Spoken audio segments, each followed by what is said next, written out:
Okay, welcome back, everyone. I hope everybody had a really good lunch and is energized for the afternoon session. I'm going to go until about 3:20 p.m. In the first part of this, and we'll take a 10-minute break there, and then we'll start in again about 3:30, and we'll go until 5, and then we'll come to our dinner break. So let's pick up where we left off. I was talking about brain structure and human behavior and how these two things are completely interrelated.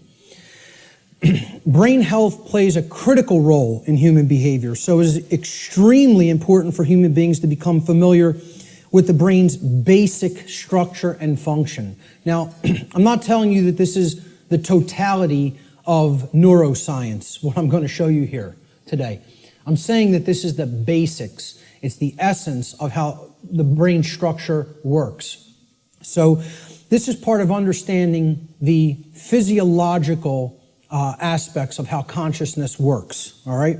So there's three main complexes, structures, that comprise the total human brain. The first is the R complex, or the reptilian brain. So this part of the brain facilitates basic survival functions. It's the part of the brain that goes to work and becomes active when we're in what's called fight or flight mode, okay? When survival is at stake. It also controls basic motor functions and respiration, okay? The second part of the brain is above the R complex. This is called the limbic system. It's also known as the mammal brain, the mammalian brain.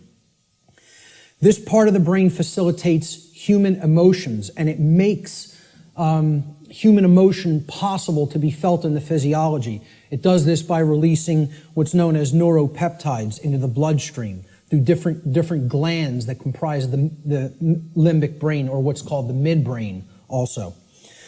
So the final part of the brain, the highest structure structurally, and the newest part of the brain evolutionarily, it's called the neocortex. Now really what this part of the brain is really called is the telencephalon.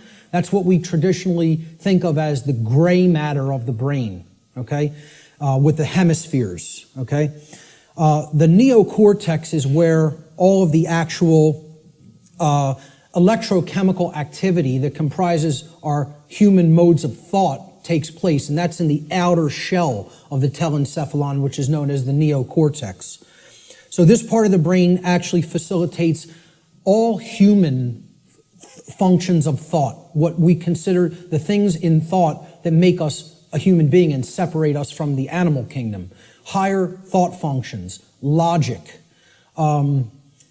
intuition, creativity, okay? So we'll break down these parts of the brain and give you some visual understanding of them. So down here,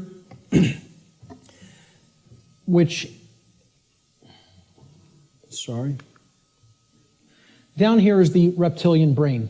It's comprised of the brain stem right here, and this part of the brain is called the cerebellum, okay? These two components together essentially comprise the R complex. So again, the R complex is the lowest consciousness part of the brain. We don't do any thinking with this part of the brain. It's the reactive part of the brain. It reacts to stimulus. It's the stimulus response mechanism. Now up here in this middle part of the brain, these are all the different glands like the hypothalamus, the thalamus, the pituitary and pineal glands, etc., that comprise the midbrain or the limbic system. All human emotions are facilitated, are made possible by this part of the brain, okay? So this part of the brain, if it wasn't working properly, you would not be able to experience a normal range of human emotions. This is part of what psychopathy is. Psychopaths, this part of the brain is not functioning properly, whether it be from a birth disorder or whether it be from conditions over one's life that if someone has stayed in chronically has numbed out this part of the brain and it is not functioning properly anymore, so the person's not actually experiencing a normal range of emotions. This part of the brain, which again is the telencephalon, this gray matter part with all of the grooves, etc., that's the neocortex. The neocortex is the outer casing, basically, of the telencephalon, the higher brain. It's the human brain, okay? Neo means new, so it's the newest part of the brain structure as far as evolutionary development of the human being goes.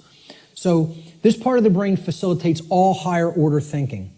Now, what you have to understand about the telencephalon, or the hemispheres of the brain, is that they're first of all bilaterally symmetrical, and they generally control different functions of thought.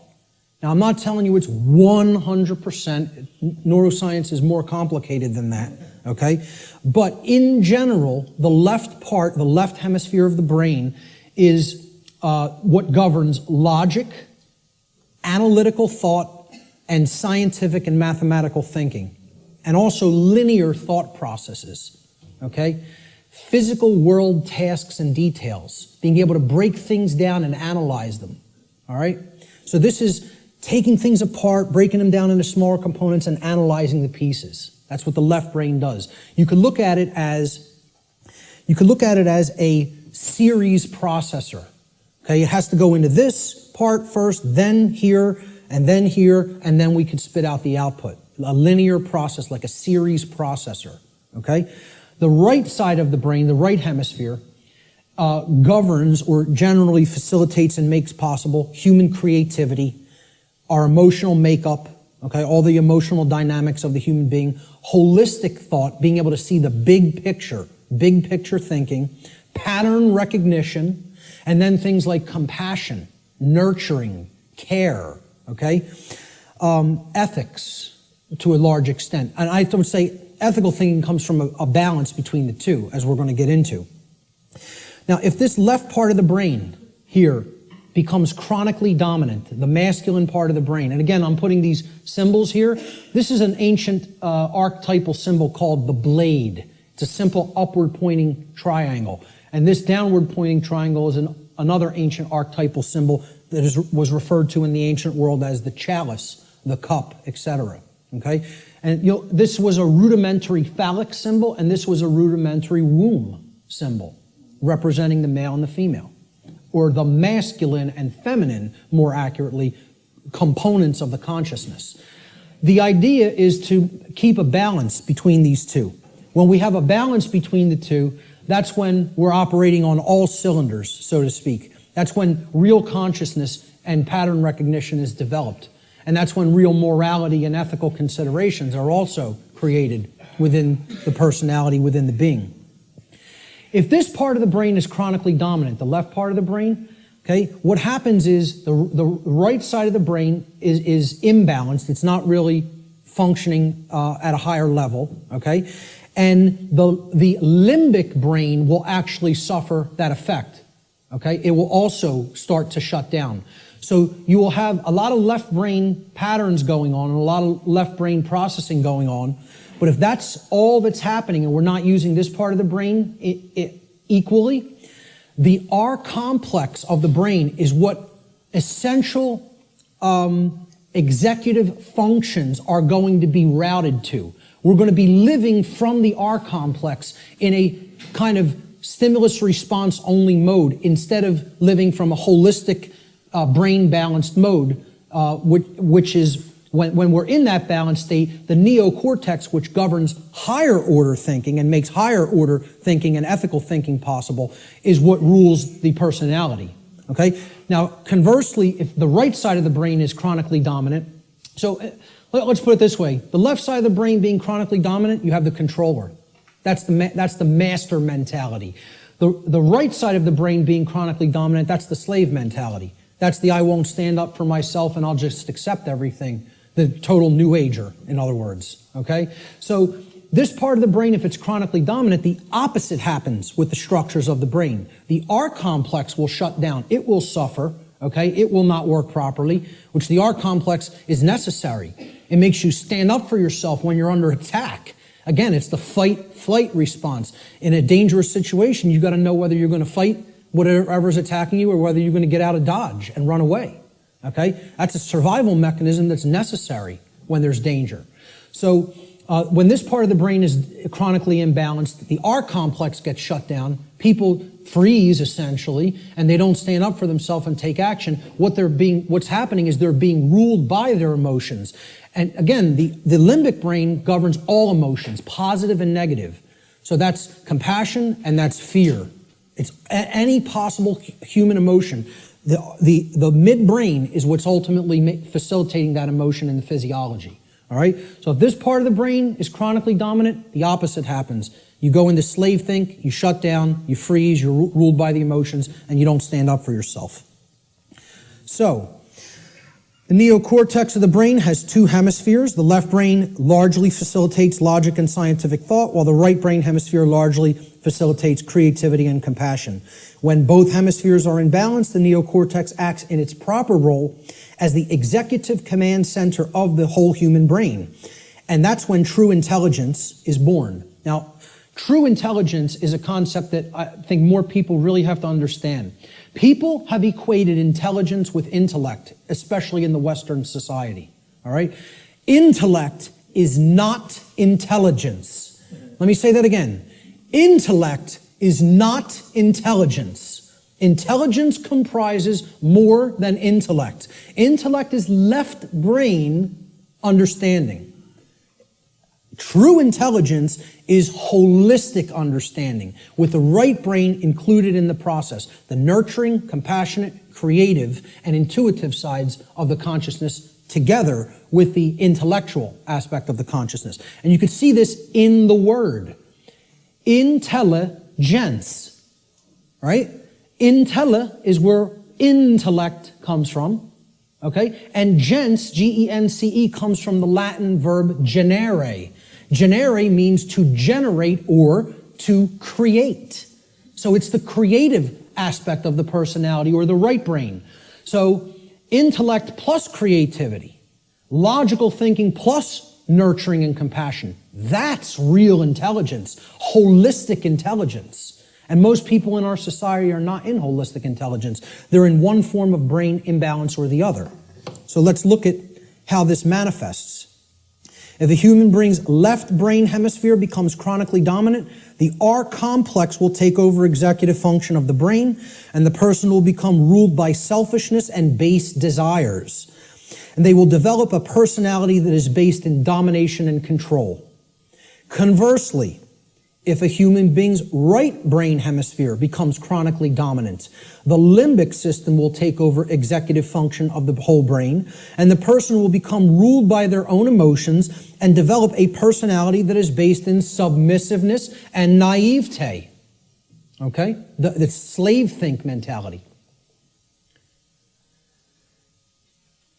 The schism of the individual. Okay? Now this is critical, because this is not only a schism within the individual consciousness, it's a schism of worldview, of the way we view ourselves in the world and the way we view our relationship to others in the world. So I call this the mental schism. And it highlights basically what will happen, what kinds of thinking will manifest when certain types of brain imbalance are present. So when we're in this schism, and again, most of humanity is, if we're overly intellectualizing everything and we're too much in the masculine hemisphere of the brain, okay, we're not using the right or intuitive capacities of the brain, the right brain hemisphere. What this can lead to in the world is, again, rigid skepticism. Now, what did we say about that? It's not conducive to learning. People aren't really going to learn when they're rigidly skeptical. This is a hallmark of scientism. Scientismists, I don't know what other thing to call it, worshipers of the altar of scientism, okay, they have this rigid skepticism because they're purely intellectual. They're not really intelligent. The creative aspect is missing from their personality makeup, okay?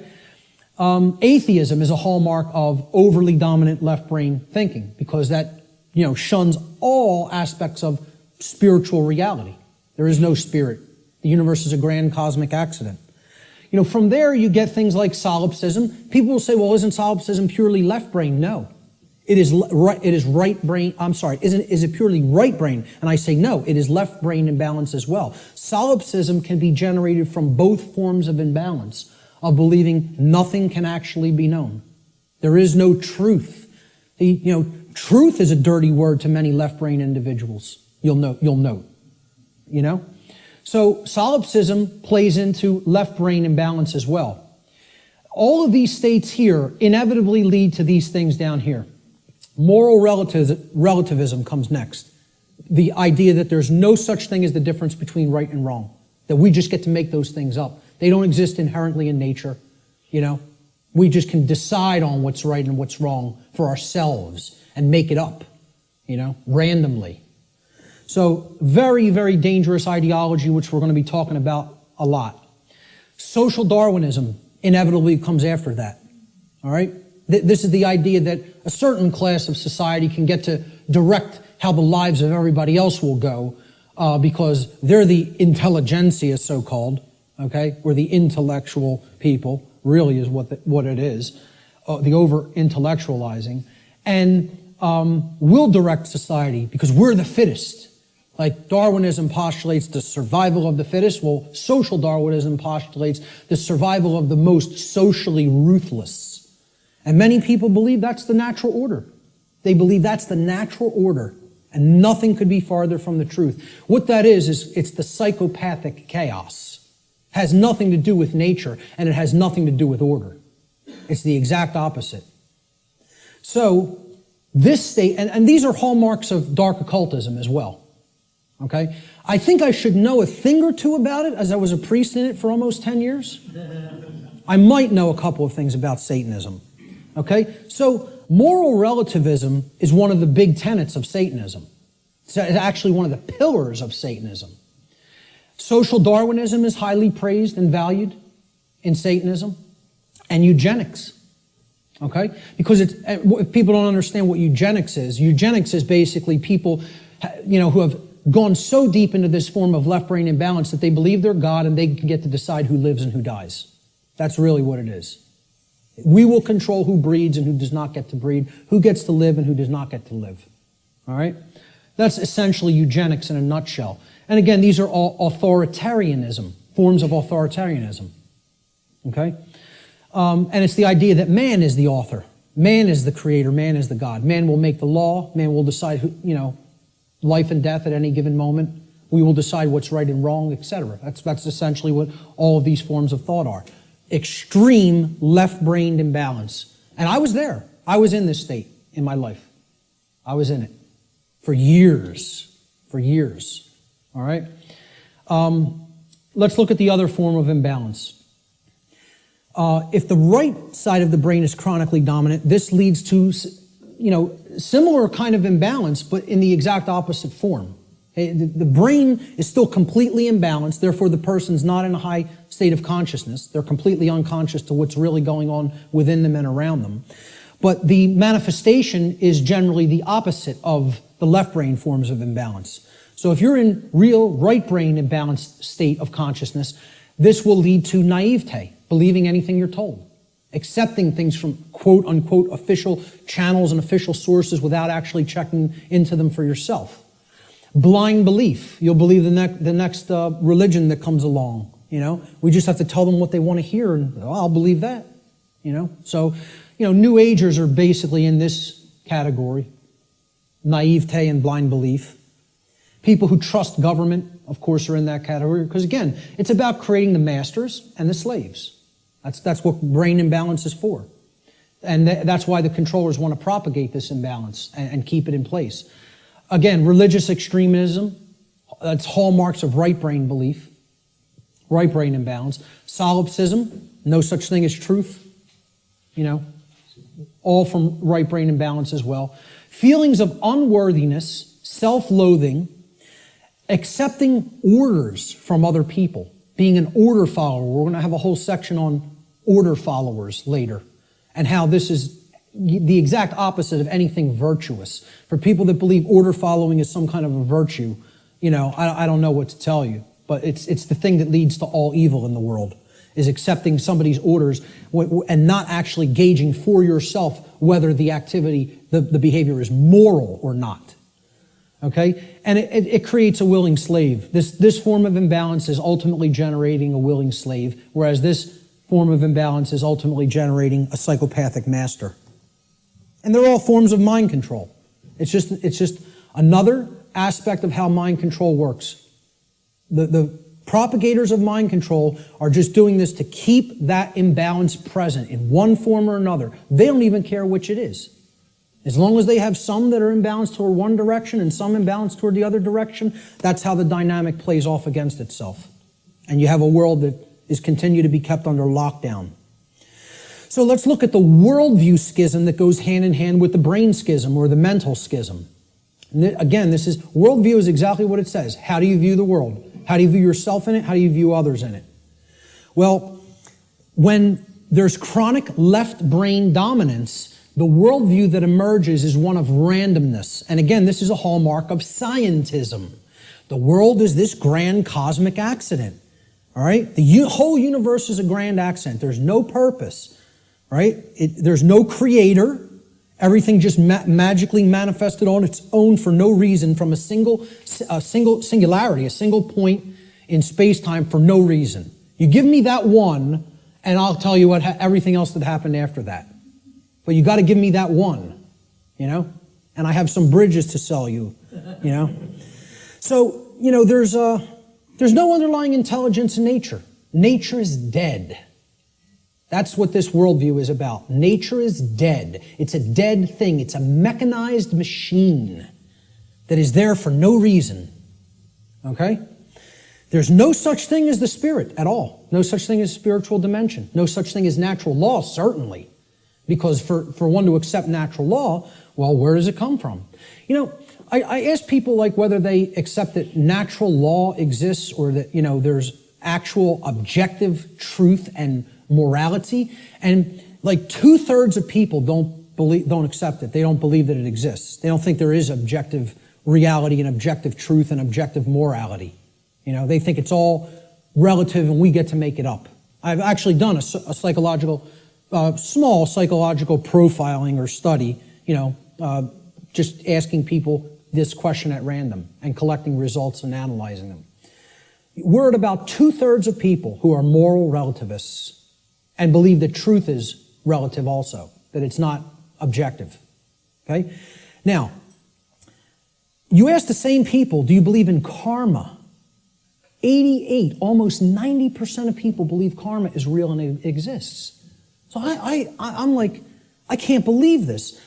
You're going to tell me that there's no such thing as a real difference between right and wrong. They're constructs in the human mind is what they think. Right? And simultaneously holding in their mind the idea that karma exists. Well, I asked them the question, what put karma in place then? You believe it exists. What force created it? What made it? What put it in place? And they have no answer for that. You know, they intuitively believe karma exists, but can't answer where did it come from? Because that would involve a creator. And somebody in left brain imbalance can't acknowledge that. You know? So, to a left brain imbalanced person, there's no such thing as spiritual or natural law. It doesn't exist. As a matter of fact, all of existence has no purpose other than to continue its existence. See, survival is the highest aspiration to a left brain imbalanced individual. Right and wrong have no bearing. There's no point in even discussing it. Okay? Because right's what's right for me if I'm super left brain imbalanced. Wrong is whatever affects me negatively. Okay? It doesn't matter what's actually moral. Okay? It's all subjective to a left brain imbalanced individual. And to them, nothing has any purpose. Since it's all a grand cosmic accident, how could there be a purpose for existence? Without a creator, who's going to create the purpose for it? You know? So it has no purpose other than to continue surviving. And again, that's right there is proof they're in the R complex, they're in the base brain. Survival is the highest goal. Survival is the only aspiration. Now, in Satanism, it's about as left brain imbalanced as it gets, folks. You know what their number one law is? Survival. Survival is the highest law. Okay, and we hear about this in Darwinism too. The ultimate purpose of the being is to continue to survive. I would highly debate that. I would highly disagree with that. There are laws higher than survival. Okay? But in Satanism, they simply refer to it as self-preservation. And that means preservation of systems of belief as well. Systems that are serving the self, the egoic self. They must continue to survive. Self-preservation as the highest law. That's the number one tenet of Satanism. And it doesn't matter who you need to step on to do it.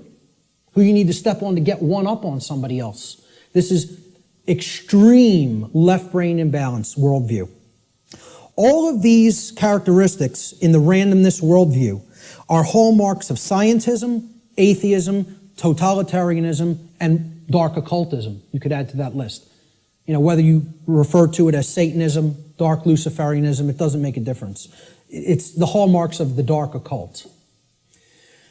On the other side, on the right brain imbalanced side of the worldview, there's another worldview called determinism.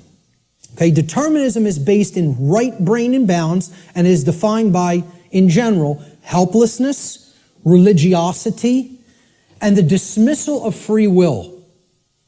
This worldview will eventually lead to a society of blind order followers and willing slaves who accept their conditions as their lot in life. So, hallmarks of deterministic worldview. God controls every event in creation. Nothing happens at random. There is no free will. So you can never throw anything a curveball through free will. Every event is preordained. Okay? And religionists believe in this. See, I like to say, my presentation is going to piss everybody off. And that's what it should do.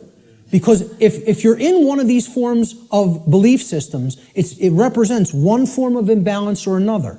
So people who believe in government and science are in that left brain imbalance. They're going to get pissed off that I'm talking about that form of imbalance. And then the people who are in religion and the New Age movement, they're in that right form of imbalance, so they're going to get pissed off at that. Good. Let them all be pissed off. The truth will piss you off, and then it will set you free if you accept it. So, you know, all occurrences are preordained. Free will is an illusion. No, you know who just said this in his latest book? Stephen Hawking, who you would think is the most left-brain person that you could think, worships at the altar of scientism, believes the universe is a grand accident, okay, and a mechanized machine, okay? It's like this comes full circle. It feeds off of each other like a feedback loop, these forms of imbalance. He went so far through left brain imbalance, he's so in the left brain, that he actually developed the hallmark of right brain imbalance, which is that there's no such thing as free will. No such thing. Since it's all a mechanized machine and there's no consciousness, there can actually be no choice. We are actually robots controlled by matter. Hawking believes this. He actually wrote this in his book. He said free will is as dead as God. Okay? And millions of people buy this moron's books, and I'll call him a moron right to his face. There's not a drop of intelligence in that man, and people think he's one of the most intelligent people in the world. You might be one of the most overly intellectual people in the world, but you have no wisdom at all. Zero, if that's how you think. And again, put him in front of me and I'll tell it to him to his face. Okay? Because these people actually believe he's smart. That person isn't smart. He's dumb. He's intellectual, but that doesn't make you intelligent. Okay? He has no part of the big picture. None. Just because you can theorize something and visualize it and calculate it mathematically does not make you an intelligent person. That means you're great at using the intellect. You're great at mathematics. You're great at linear and logical thinking. That does not make you wise. All right? So, you know, to continue with the right-brained imbalanced worldview, since God controls everything in creation, nothing is possible to change. Human beings are powerless to create change. Everything is being made to be this way by God. This is what religionists and right-brain imbalanced people think. So, therefore, why take any action? Action is ultimately meaningless. A big hallmark of the New Age community, because it's a religion. You know, the Course in Miracles. Oh, we just need to accept everything the way that it is, right, folks? Doesn't make a difference if evil is running amok in our midst. No, accept it all. Don't try to change a damn thing. Take no action, just observe. And see how far deeper that gets you into bondage. Because that's the best way to get real deeper into chains. Okay? So these are all hallmarks of religious extremism and what I call simply slave think. Because that's what it is. Let's not euphemize anything. Let's call them what it really is. This is master think, that's slave think. And if you want a world that continues to propagate slavery, you'll stay in one of those forms of brain imbalance. And this right brain imbalance, in addition to religious extremism and slave think, is the hallmark of the New Age movement and their followers, their religious followers. Now, there's a balance that is struck between these. Okay? And that's what everything really is ultimately about, creating a balance. Because there are components to these two worldviews that if they come together, it shows us what the truth is. And here it is right in the middle here. There is a deterministic component to reality. And there is a random component to reality, existing in cooperation with each other, in conjunction with each other. The deterministic component is what I'm talking about here today and referring to under the banner of natural law. That is determined. It is law. It is set. You're not changing it. It works that way flawlessly 100% of the time. That's determined. Natural law is determined. Okay? It's the deterministic component to reality. Then there is a randomness component to reality that works continuously in conjunction with natural law. And this is a little thing called free will.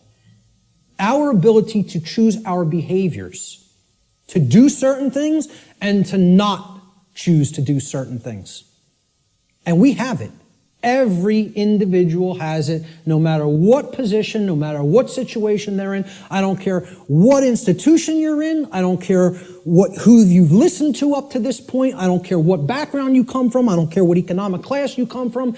Every single solitary being that is capable of thinking at all is gifted with free will.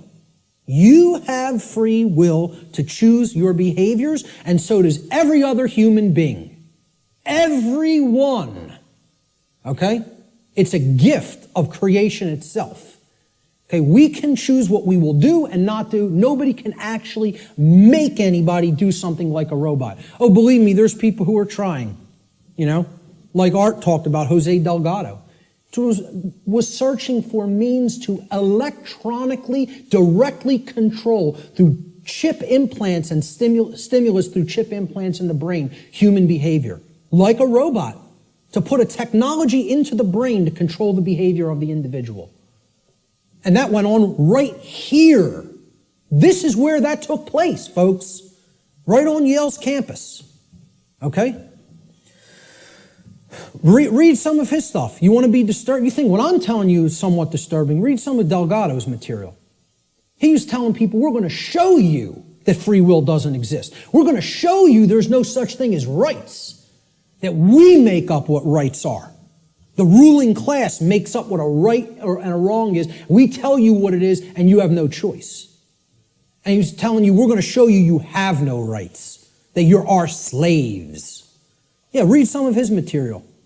And an excellent book, Art recommended too, Jim Keith, Mass Control, The Engineering of Human Consciousness. If you haven't read that book, get it and read it. And that's just an introduction. And many people think he was murdered over it. You know, so truth lies in the middle of these worldviews. There's a deterministic component called natural law. There's a random component called free will, our ability to choose our behavior freely.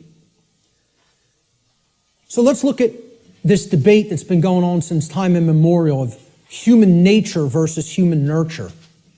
And again, I'm getting ready to piss everybody off, okay?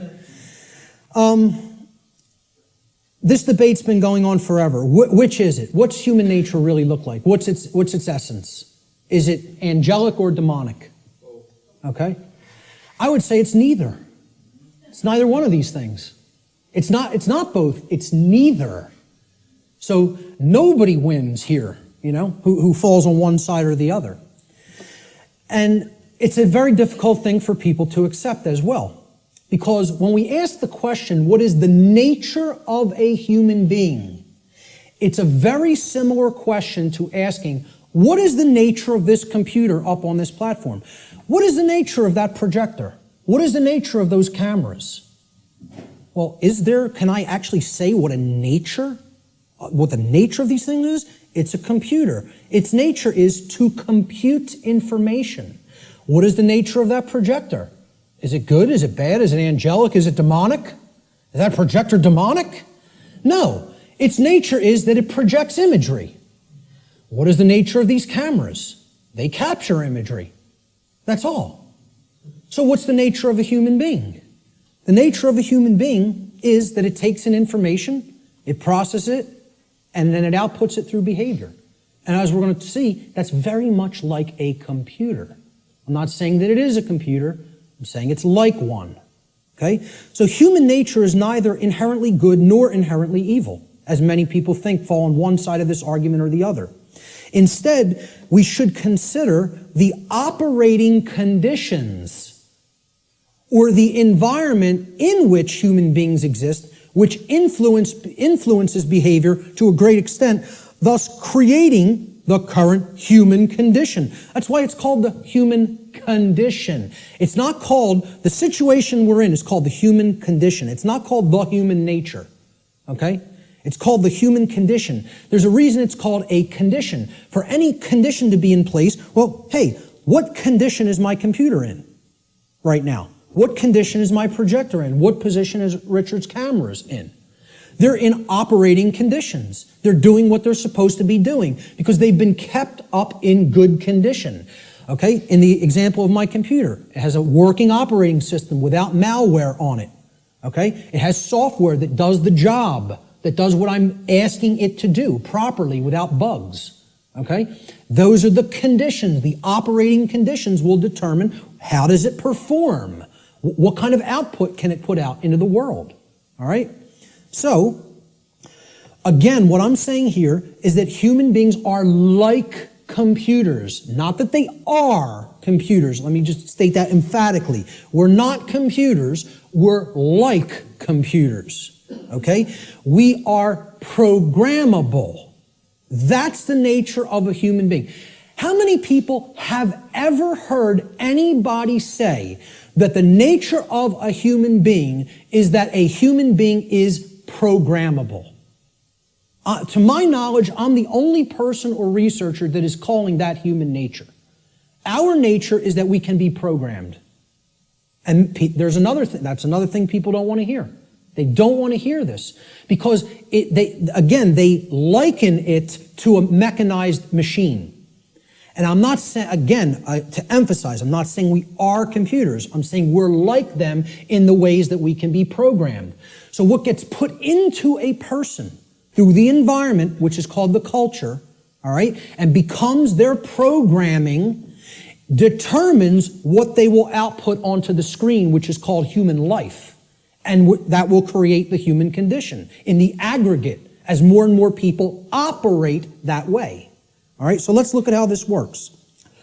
Human beings are programmable much like computers. Like a computer, if a human being has a bad file system format, that's the first thing you do when you're going to get ready to use a computer. You have to format the drive.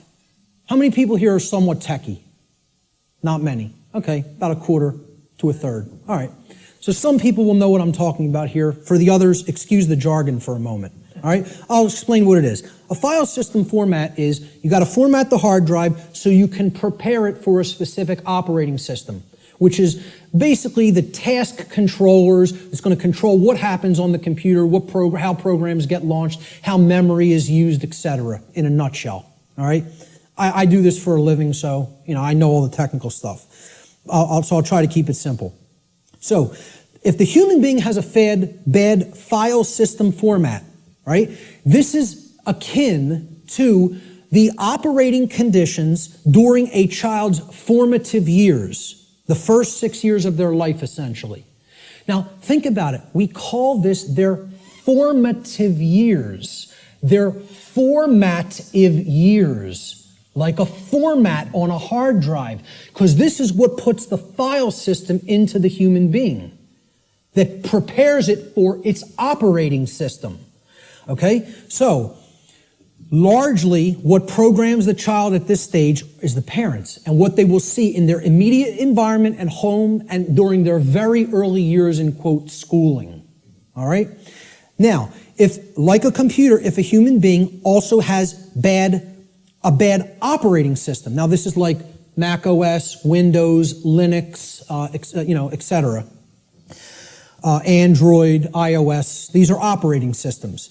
Again, they are basically providing a platform that other programs will run in, and they're providing a graphical user interface. This is your culture. The operating system is the culture in which the programs run. Okay? So let's say if you have a bad operating system, meaning you're already surrounded in a bad environment, in a bad culture, right? That's also going to negatively impact the output.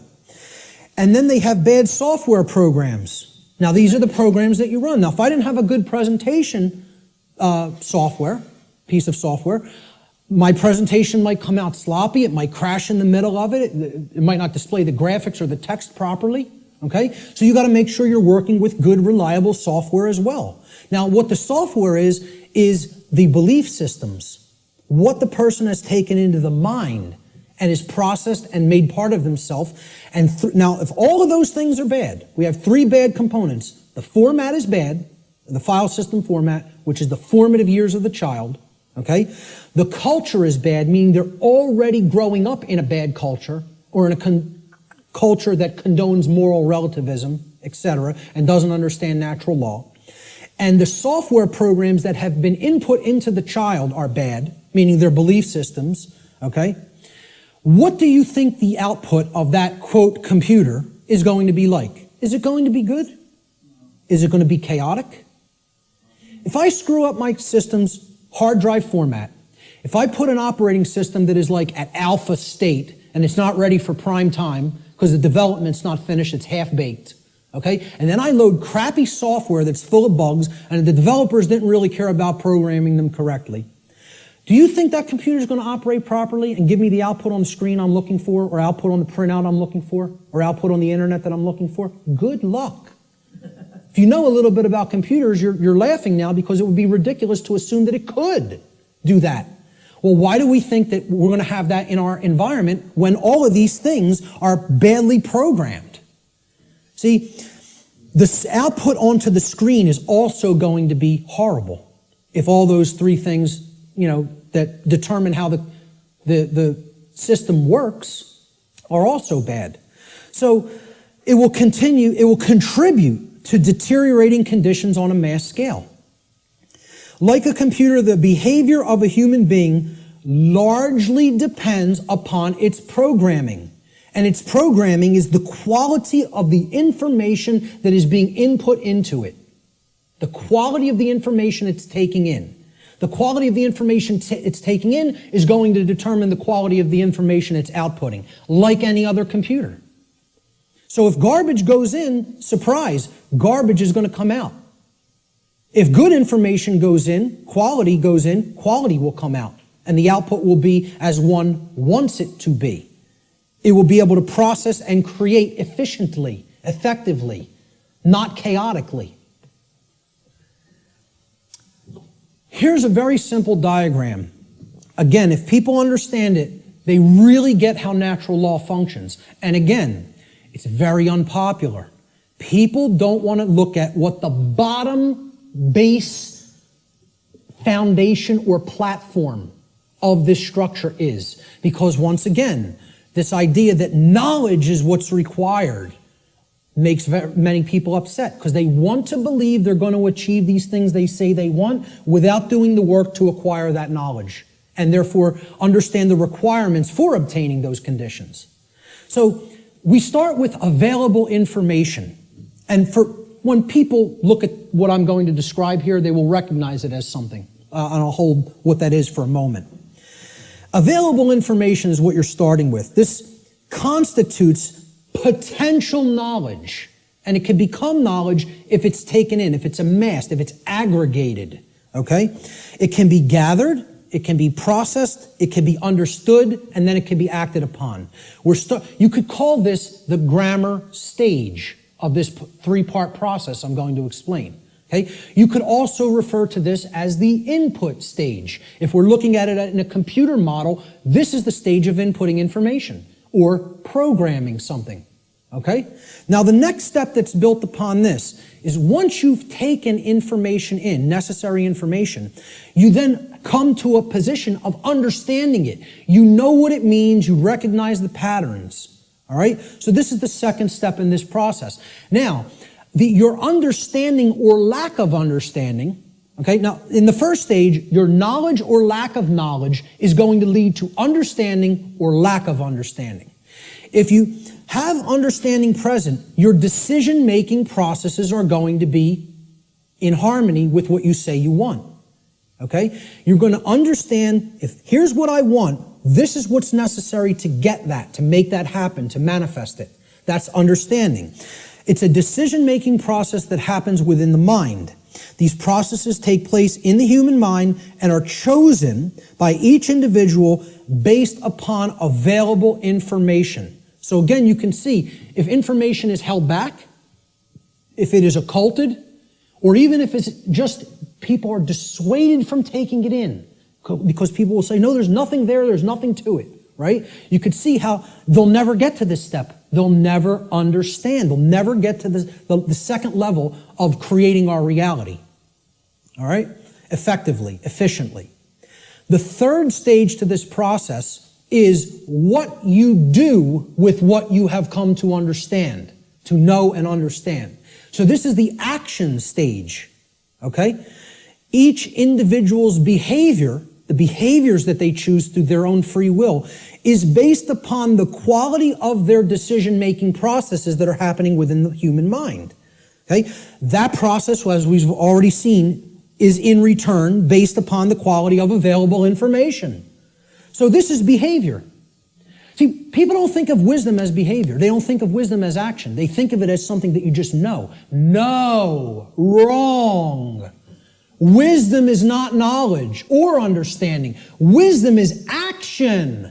Let me say this again. Wisdom is action. It is knowledge and understanding that has been applied. Application. That's the program that you're going to run on the computer that you've put an operating system on and formatted properly. The application is the action. When you're working in a computer doing things, you're working in an application. You're not building the things you're building with the operating system. The operating system is what's supporting the program that allows you to be creative. Okay? And in return, the file format supports the operating system. So, we start with available knowledge. That can be converted in available information, which can be converted into knowledge, which can then, through decision-making processes and filtering of that information to eliminate inconsistencies, can lead to an understanding. In continuation, the understanding can then lead through our free will decision-making processes to be converted into behavior, into action in the world. That, when it's done properly, it's wisdom. When it's done with morality and ethics in mind, it's wisdom. When it's done without that, it's folly. Okay? And it leads to more and more chaos. So, based upon these three processes, something is generated. Something is created in the physical manifestation, physically manifested reality, the real world, so to speak. So, the manifested reality is based upon the aggregate behavior. Aggregate behavior. No one person is creating the reality we are experiencing. Okay? It's another fallacy of the New Age movement and thinking. In the aggregate, we are creating our shared reality. All the behaviors put together creates the output on the screen, or the generated result. Is it orderly? Is it chaotic? Well, that's going to be based upon whether someone took in the information, processed it efficiently to come to an understanding, and then acted upon it. The manifested reality is the quality of the condition which manifests in any given society based upon the aggregate quality of human behavior within that society. This is how our reality is actually created. The conditions that we experience as the daily events of our life. It's a simple 3-stage process that leads to a result. And for many people here, you will recognize, if you've looked into this discovery process and this creative process, is known as the trivium. This is what the trivium is. Okay? In the ancient traditions, this is what the trivium was labeled. It was labeled knowledge, understanding, and wisdom. In the later aspects, when they passed out of mystery school tradition hands and went into some other think tank and society hands, the knowledge of the trivium was termed grammar, logic, and rhetoric. Grammar being the knowledge stage of aggregating available information, logic being the understanding stage of making using processes to analyze and filter said information and come to an understanding of it. And then the rhetoric stage was the application, the action, taking action based upon what you've come to understand. Now, there's a third way of looking at the trivium in computer jargon, and that is input, processing, and output. And then you get the result on the screen, which is called life. All right? Any way you want to look at the trivium, I don't care. But understand it, know how it works. Okay? Because this is why a big part of why we're in the situation that we're in is that the trivium methodology of truth discovery has been completely obliterated from public consciousness. Completely obliterated. And I ask people how many people have even ever heard the word trivium. Raise your hand if you've heard the word. So a good portion of the people here have. Many people have never heard the word. And if you do a Google search on it, most people are going to get back the band, the metal band, the trivium, which is not a bad band. But, but the whole point here is the results that are going to come back through Google or Bing or Yahoo or whatever are going to give you a metal band. A heavy metal band, instead of the trivium method of learning, the classical liberal arts education methodology. Because they want to try to sanitize that as much from human consumption as possible. They don't even want you to understand how that works at all. And that's why it's been removed from public schooling. And that's why, as long as this society stays the way it is, it'll never be put back into public schooling. I tell people a little anecdote. When I was in high school, and thank God I went to the high school I did, because they really hammered Latin and Greek into you. You were going to know your Latin and Greek when you came out of my high school, okay? For whatever other indoctrination they put into you, that's a different story. But I'll tell you what, you came out of there knowing your ancient languages. It was still part of the curriculum when I was in high school. And, again, I think I came out better out of there because of simply the linguistics knowledge that I gained from it. And we read Gaius Julius Caesar's war journals in their original Latin and translated them. And in one of them, he's absolutely lambasting one of his centurions. Okay, they're on a campaign in Gaul, which is France now. And Caesar is, making his rounds of his troops, and they're getting ready to, push deeper into Gaul. And he finds, when they would have their encampments, they would have a lot of, slaves of the Roman Empire that they would take with them on their campaigns that would do a lot of the lifting of the equipment and the carrying of the equipment for the centurions to do battle in the next battlefield location. And the slaves would have to do all that manual labor. And Caesar says to one of his centurions, he's passing by their encampment, and he sees one of the actual centurion leaders teaching one of the slaves the trivium method. And he flips out on him in this journal. He says, I caught one of my centurions, teaching the trivium, and freaks out on him. How dare you teach a slave our method of learning? Soon they won't want to be a slave anymore. There'd be an uprising if they knew what we knew, if they knew our truth discovery methodology.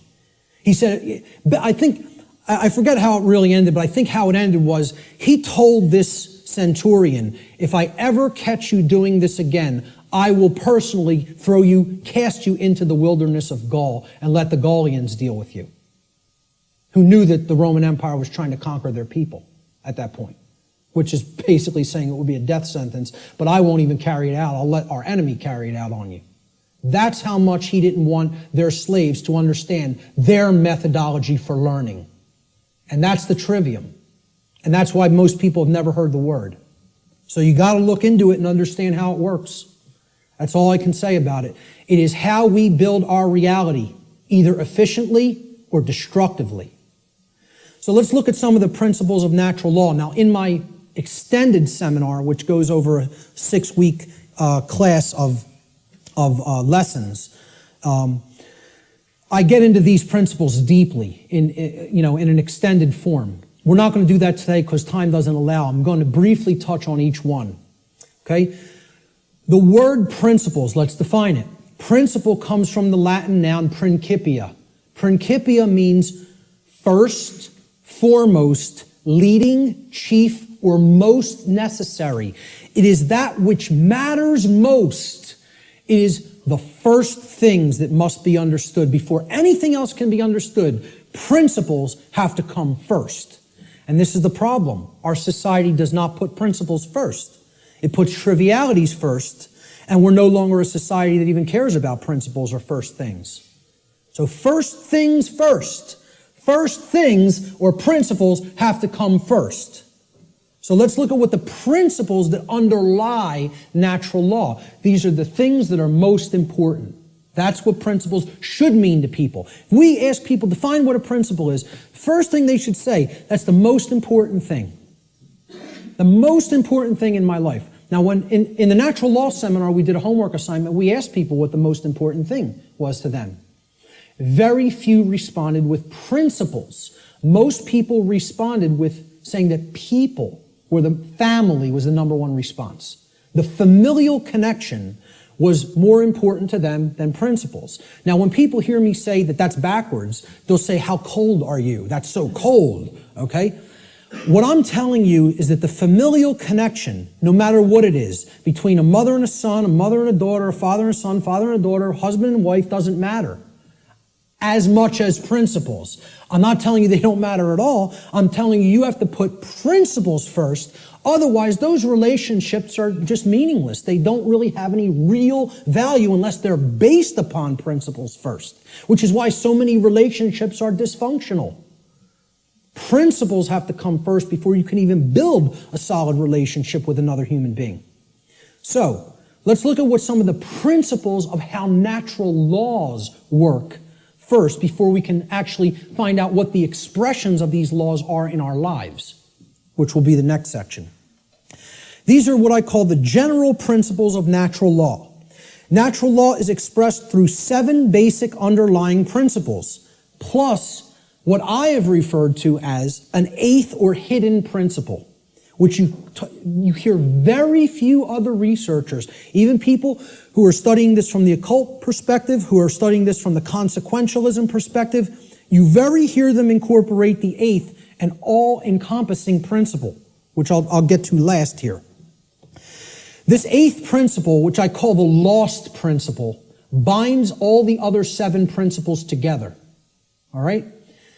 These principles together constitute a master key through which universal wisdom, including the knowledge of the requirements to obtaining what we desire, is then unveiled or de-occulted. When people ask me, well, what do you consider yourself in your performance of presenting what you present? I tell them, I consider myself a de-occultist. I'm no longer an occultist. I'm a de-occultist. I'm attempting to take this information out of hiding. It's been hidden. The hiding of it is destroying the fabric of our society and putting us into bondage. It needs to come out and be non-hidden. It needs to be unveiled and shared widely and freely with anybody who's capable of accepting it and comprehending it now. Because we're not in a position where we could wait longer. We're at the precipice. okay? There is a moral obligation to bring this information to the public now, okay? So I consider myself a de-occultist, one who takes things out of hiding and presents them openly. These are the 7 general principles of natural law. Many people who have studied some variants of occultism may recognize these as what are known as the Hermetic principles. Hermetic essentially comes from Hermes. Hermes Trismegistus, the thrice great one, as he was referred to in the ancient Greek mystery traditions. Okay? He was considered a messenger of the gods. He brought the wisdom of the gods down to humanity. Okay? In the ancient Egyptian and Cometian traditions, he was the scribe of the gods known as Thoth. All right? He has other incarnations as well. But the Hermetic tradition is named such because it's hermetically sealed, like natural law is. Natural law is hermetically sealed. It is binding principles that are immutable. They are laws that are in operation that cannot be changed. Hence, they are hermetically sealed. So, these 7 general principles, they are mentalism, correspondence, vibration, polarity, rhythm, cause and effect, which is a huge one, which we'll be getting into, and gender. So I'm going to briefly describe what each of these are and what they are about. The principle of mentalism states that the all, everything in creation, is actually a manifestation of mind. The all is mind. Okay? What this means is everything that happens has to be a result of a mental state which preceded it. Everything. For anything to exist, thoughts had to form first, and then they formed the physical reality after. The universe itself is a mental construct of the Creator. Thoughts lead to the manifestation of things and events. Thoughts create conditions. Thoughts create things and conditions. They cannot just magically manifest themselves. Thought comes first. Thoughts create our state of existence and the quality of our experience here on earth, ultimately. Therefore, be responsible for everything. We should be responsible for everything that we create by being responsible for that which we think. Because the thought processes are what are driving the behaviors. People behave the way they do because they have certain belief systems embedded in the mind and running like a program. Their thoughts and their emotions are driving their actions. So the behavior is not magically suddenly going to just change. The thoughts and emotions have to change because they're the driving force behind the behavior. That's when reality will change. See, people don't want to hear that, once again. They don't want to hear, if you want to change reality, you, yourself, have to change the way you think. Because the way you think is not conducive to the requirements for getting what you say you want. They're doing the exact opposite of that in many cases. So that's the principle of mentalism. The principle of correspondence states that that which is above is similar or like to that which is below. So what this means is that which is below, and that which is below is like to that which is above. It's a mirror, okay? The above is like the below is like the above, all right? The above, in this case, is the macrocosm, okay? The laws of the very large things, okay? The laws that govern the creation which we consider is seemingly outside of ourselves. We know at the deepest level that it's not, that we're one with it, but, we perceive this as out here, the laws that govern the large aspects of things. So the macrocosm, or the very large, the totality of everything, and the microcosm, which is the very small, or the individuated units that comprise the whole in their aggregate, okay? They are reflections of each other. They cannot be separated from each other. As one goes, the other goes. The universe is actually a holographic system, okay? It's a hologram is an image, okay? You pass a laser through it, and it then projects a 3D image, okay? It's like a flat image, and it projects a three-dimensional image. But aspect, why they call it a hollow, like holistic, hologram, holistic image, is if you break a hologram into multiple components by cutting it. So if I take a hologram and I cut it in 4 pieces, you don't have a quarter of the image on one part of the hologram and a quarter on the other and a quarter on the third and a quarter on the fourth. You have 4 whole images that only lose their resolution by a quarter. Okay? So everything is contained in all the smaller parts. Okay? That's like the reality that we're living in. Our universe is a holographic one.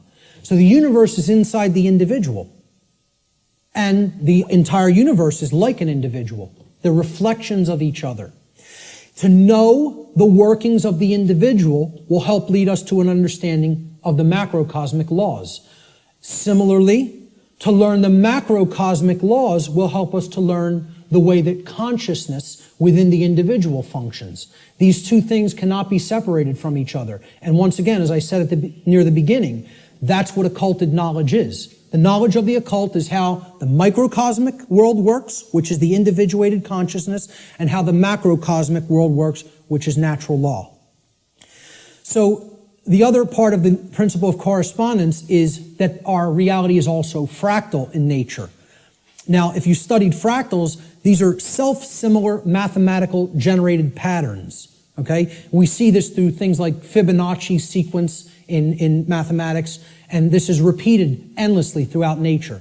Okay, so you look at the structure of the atom, and it's similar to the structure of the solar system, which is similar to the structure of the galaxy. They work the same way. They look the same. You pull back enough, you'll keep seeing the same pattern repeat.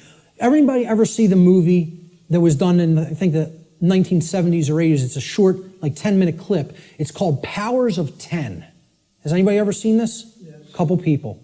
Watch this movie, Powers of 10, and you'll understand what I'm talking about when I say that the universe is fractal in nature. Brilliant movie. It will blow your mind. Real short, 10 minutes long, something like 9 or 10 minutes long. They basically zoom up into the cosmos to show you how everything is self-similar. Then they zoom down into the cells of a human being and in the atoms that comprise the hand and cells of the hand, and show you how everything is similar there, all the way down to the atomic level, okay, and the subatomic level. So the universe is both holographic, meaning that the whole is contained in the parts, and vice versa, and it is fractal or self-similar across all scales of its existence. That's the principle of correspondence. The principle of vibration simply states that there is no such thing as rest, as dead or non-motion, okay? Death, in that sense, is an illusion, because true death would be the cessation of all motion and energy. There is no such thing. It doesn't exist. You cannot go anywhere in creation where something is at complete rest, okay? And I joke around about this. Barb tells me funny stories when she comes home from work, and she's trying to, enlighten some of the other RNs that she works with. And she was trying to explain to one of the other nurses, that desk has atoms in it, and they're not at rest. They're like in crazy, chaotic motion, especially the electron clouds of the atom. And if you look at it at a deep enough level, you would see it's like chaos going on, and it's all kinds of motion happening, seemingly at random. And the other nurse goes, "Barb, you're so crazy." What I say to that is, how could you have made it to nursing school and not ever have even considered the concept of the atom? Right. And it's amazing. She actually thinks the perceived stillness is actual stillness, and didn't comprehend. If you zoom into that with a powerful enough microscope, you're going to see all kinds of motion, and nothing's at rest. And she thought Barb was the weird one for trying to explain that to her.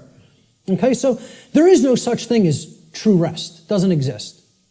If something's in existence, it's in motion. Everything moves, everything vibrates, and at the most fundamental level, the universe and every single thing which comprises it is ultimately pure vibratory energy that is manifesting itself in different ways, different frequencies, different vibratory forms. The universe has no true solidity as such, as we imagine solidity at the macrocosmic level.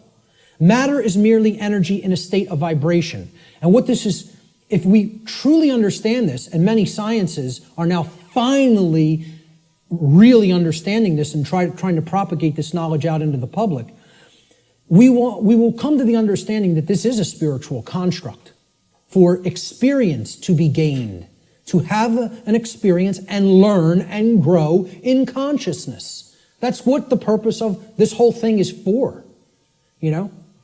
So nothing is truly solid, you know? It's again, like we say, we are spirit having a human experience. The whole universe is spiritual, having a experience in solidity.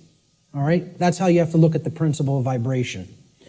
The principle of polarity states that everything has a dual nature to it.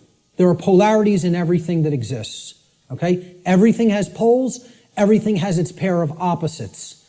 However, opposites, they are identical in nature, but they're different in degree. So let me give you an example of what that means.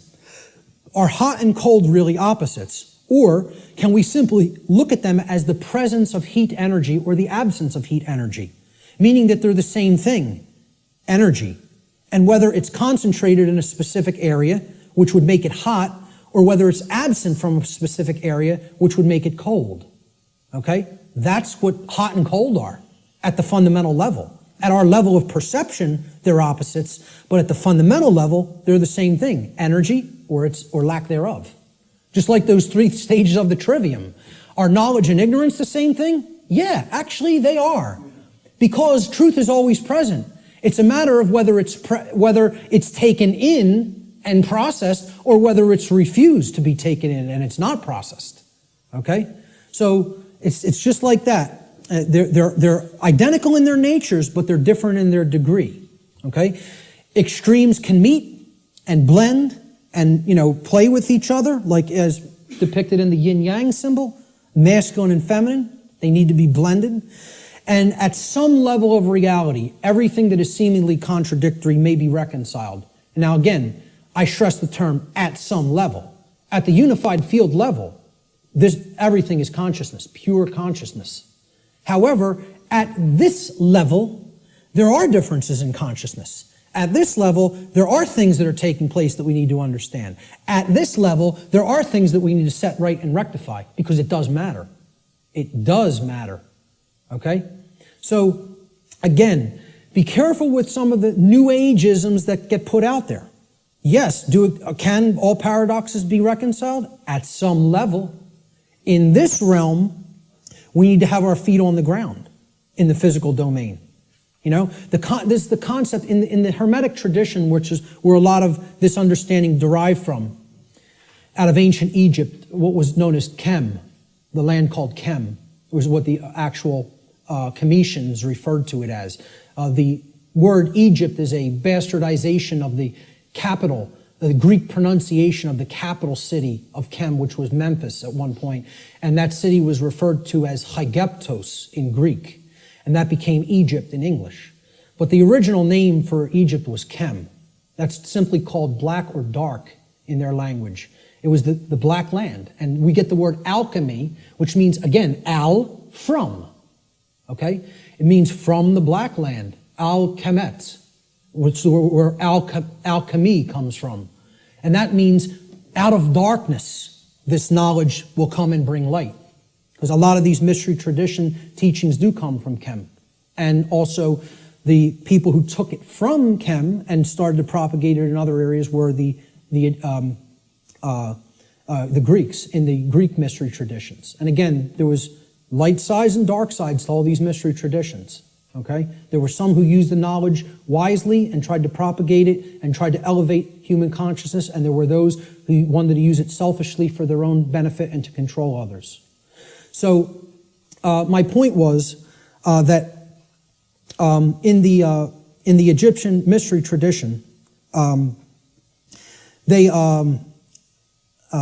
lost my train of thought there. I'm sorry. I was talking about all paradoxes may be reconciled at some level, and I brought up the mystery traditions. I can't remember why I went into that, so I'll just keep going. Let's look at the principle of rhythm. Everything flows out and in. Everything has its tides. All things rise and fall. Okay, so everything has a rhythm to it or a swing to it. There's tendencies that exist in energy.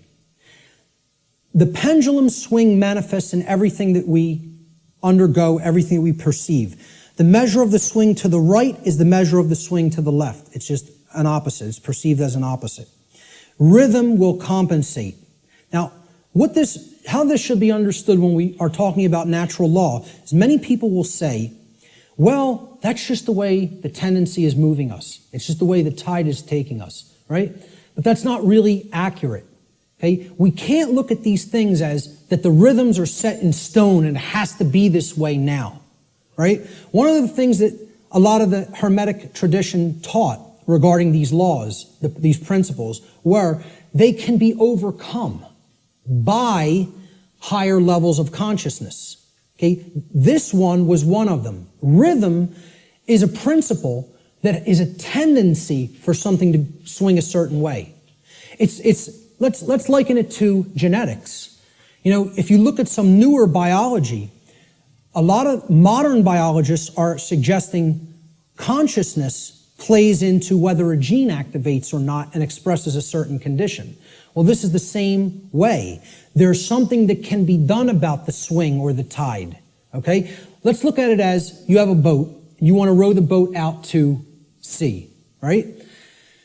You have to get past the tide. You have to get past the breakers and the waves.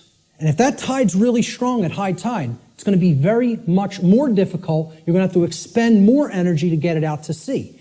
If, however, you were taking it when the current's moving out to sea, okay, there's a flow that's moving outward deeper into the ocean, and you start rowing that boat then, you're going to be able to do it much more easily. Okay, so if there's winds pushing along a plane, it's going to have to expend less energy. It's going to get there more quickly, okay, because it's adding to the energy. If, however, you're flying against the wind, you got to expend a lot more energy. It's just a tendency. You can still get to where you want to go. You may just have to exert more effort. Right now, we're in a tendency of things are not flowing, okay? It's an ebb, all right? And it's something that needs to really have more energy put into it if we're going to resist the tendency. It doesn't mean nothing can be done about it. It doesn't mean it can't be overcome. It means at the time we're living in, okay, we want to make this motion go in this direction, but its tendency is to move in this direction. So more will is required at this time to move the consciousness. At other times, the consciousness may be flowing in a positive direction and it may take much less energy in order to move that consciousness forward. However, we're not living in that time. We are living at what many researchers have called the Kali Yuga, or the age of darkness and destruction. You know, this is the point that resists the flow in consciousness the most. And it's going to take an enormity of effort to break down these pre-existing belief systems that don't serve who we are. So that's the principle of rhythm. This is the principle here in natural law that most fits in with how I'm using the term natural law today, cause and effect. Many people, again in the New Age community, don't want to believe that there's causes and effects, and that effects are driven by causes that, come first and then manifest conditions. So the principle of cause and effect simply states that every cause has its effect and every effect has its cause. Every single thing that occurs happens according to law. All right? Chance is a name for law, a law not recognized. There are many planes of causation, but nothing escapes the law. So again, is there free will? Yes, there is free will. But is there free will to ignore law without consequence? No, there is not. That's the limit of free will. Free will is operating within boundary conditions that I'm referring to as natural law. It's a series of laws, actually, okay?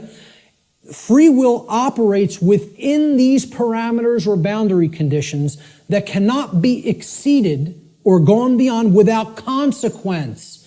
Oh yeah, you can break natural law. Yes, you can break it, but you cannot break it without consequence. You cannot break it without consequence, negative consequence. And that's why this body of knowledge has in the past been referred to as consequentialism. It is the knowledge of how consequences are generated by our free will decision-making processes within the boundaries of natural law. So this is the law of cause and effect, the principle of cause and effect. And I think this image, I was searching for images that encapsulate cause and effect, and I found this cartoon, and I think it does it brilliantly. Most of all, because will the effect happen immediately? No, it will not happen immediately. There is a time lag. You set the cause into motion. The universe is going to intelligently bring to you, through a rearrangement of all the dynamics that it needs to rearrange, the effect of what you've generated by setting that cause into motion. And there is a time gap between the cause going into place and the effect coming around and hitting you. This is why the pattern recognition of cause and effect is more difficult, because it is separated by a time lag, by what we perceive as linear time. Now, if you did a wrong to somebody and immediately you were stung by a wasp, every single time you did a wrong to somebody, it showed up and bit you immediately within 2 seconds of you hurting somebody, stealing from somebody, lying to somebody, etc. Would you start to connect the stinging to the wrong that you did? I think most people would see the pattern. They would recognize the pattern. But since that doesn't happen, and there's a time lag to experiencing something harmful to ourselves once we do something harmful to other people, it's very difficult for people to see the connection through the time lag. And moreover, it doesn't exactly happen in a one-to-one ratio like this, okay? Karmic consequence is more complicated than all of that, all right? What's happening is that all of us are experiencing in the aggregate the wrongs that the human species is conducting on a daily basis, which we do not attempt to rectify and stop through our inaction. Karma is being accrued. People think that karma can only be accrued from action. No, it cannot. It can be accrued from inaction as well. And that's where many people in our society is. They're not taking any action, and they're willing to let evil run unchecked. So this is ultimately going to come back and bite us, and what we set into motion is going to actually topple over onto us if we don't change our thoughts, emotions, and behaviors. Nothing escapes law. We are bound by it eternally. Let me just go back. I'll leave it on this slide for a moment. For some people familiar with my work, you've seen me break down the Matrix trilogy. And the law of cause and effect is brought forward extensively in the second Matrix movie, The Matrix Reloaded. And the scene that encapsulates this the most is the character of the Merovingian, who tells to the heroes who want to be free from the Matrix and its control, okay? You are coming to me without an understanding of why you are in this position. You don't understand the causal factors that have led to the current conditions that are in place. Therefore, you are coming to me with no power to effect change. You are powerless. So why should I help you? You're powerless because you lack knowledge and understanding of what set these events into motion. Why? The question why, he says, why is the only source of real power. Without why, you are powerless. He's talking about cause and effect, and he says it specifically. Causality, he calls the only real truth. And this is the villain. The words of truth come through it's a big technique in Hollywood too. The words of truth are spoken by the villain in the movie or in the series, okay? But if you listen, and there is a twist, a dark twist to what he says. He says free will is like an illusion. No, it is not. That's where the dark occultist is trying to trip up the heroes. There are both free will and natural law. He tries to say free will the Morpheus character says to him, everything starts with choice. And Morpheus is correct. Our choices set that causality into motion before it becomes an effect. And the Merovingian tries to tell him, no, there is no free will. That's where the dark occultist will give you the bulk of truth and then poison it with that one thing he wants to get you to accept. Okay? So the next thing that needs to be understood is the two planes. All right? There's the plane of effects and then there's the plane of causes. No power to affect any change lies on the plane of effects, which is the physical manifested reality. Again, what already is, nothing can be done about. What already is, you cannot change. You cannot change the past. You can change what it is starting now and make sure that it gets changed in the future. But right now, what is the truth, and all you can do is accept that or reject it. You can't change the past. So the physical world that is manifested up to this point happened because of things that occurred in the past. The causes happened in the past. Nothing you can do about that right now. Okay? The plane of effects, or the physical world, is where manifested realities have already occurred, have already taken shape, have already formed, due to their underlying causal factors. The plane of effects constitutes that which has already occurred. As such, no power to effect change lies here, because that which has already occurred cannot unoccur. That which has occurred can't undo itself. It happened, it's already done. It has become that which is, or truth. Human consciousness seems to be trapped upon the plane of effects, meaning that humanity as a whole remains ignorant of the underlying causes which they themselves have set into motion and which lead to self-inflicted suffering in their lives. So if you're trapped at this level, what you're doing is you're looking at the symptoms, and you're stuck looking at the symptoms. Okay? This is everybody. Oh, there's a political solution to this. We need to vote in the right people. Oh, there's a financial solution to this. We just need to set the right monetary policy. No, there's a scientific solution to this. And technological advancements are going to be made that suddenly save ourselves and make the world any different. And they think all of this is going to be done while slavery is still in place. Well, again, good luck with that. And let me know how it works out. Okay? I speak at free energy related events. I work with the Tesla Science Foundation. I speak at MUFON-related events that talk about disclosure of extraterrestrial presence, okay? Both of these communities don't understand. The things that they say they want are impossible. And I'm going to start talking about them in this way more openly, you know, because I've kind of like given them some soft teachings, and I think they need to hear it a little bit more harshly, because both of these communities are not talking about morality to the extent that they need to. They think we're going to have free energy, but nothing's going to change as far as the social structure of the world goes. We'll just develop free energy and that'll magically save us. We'll still have slavery, but free energy will be here and the world will be a magically better place.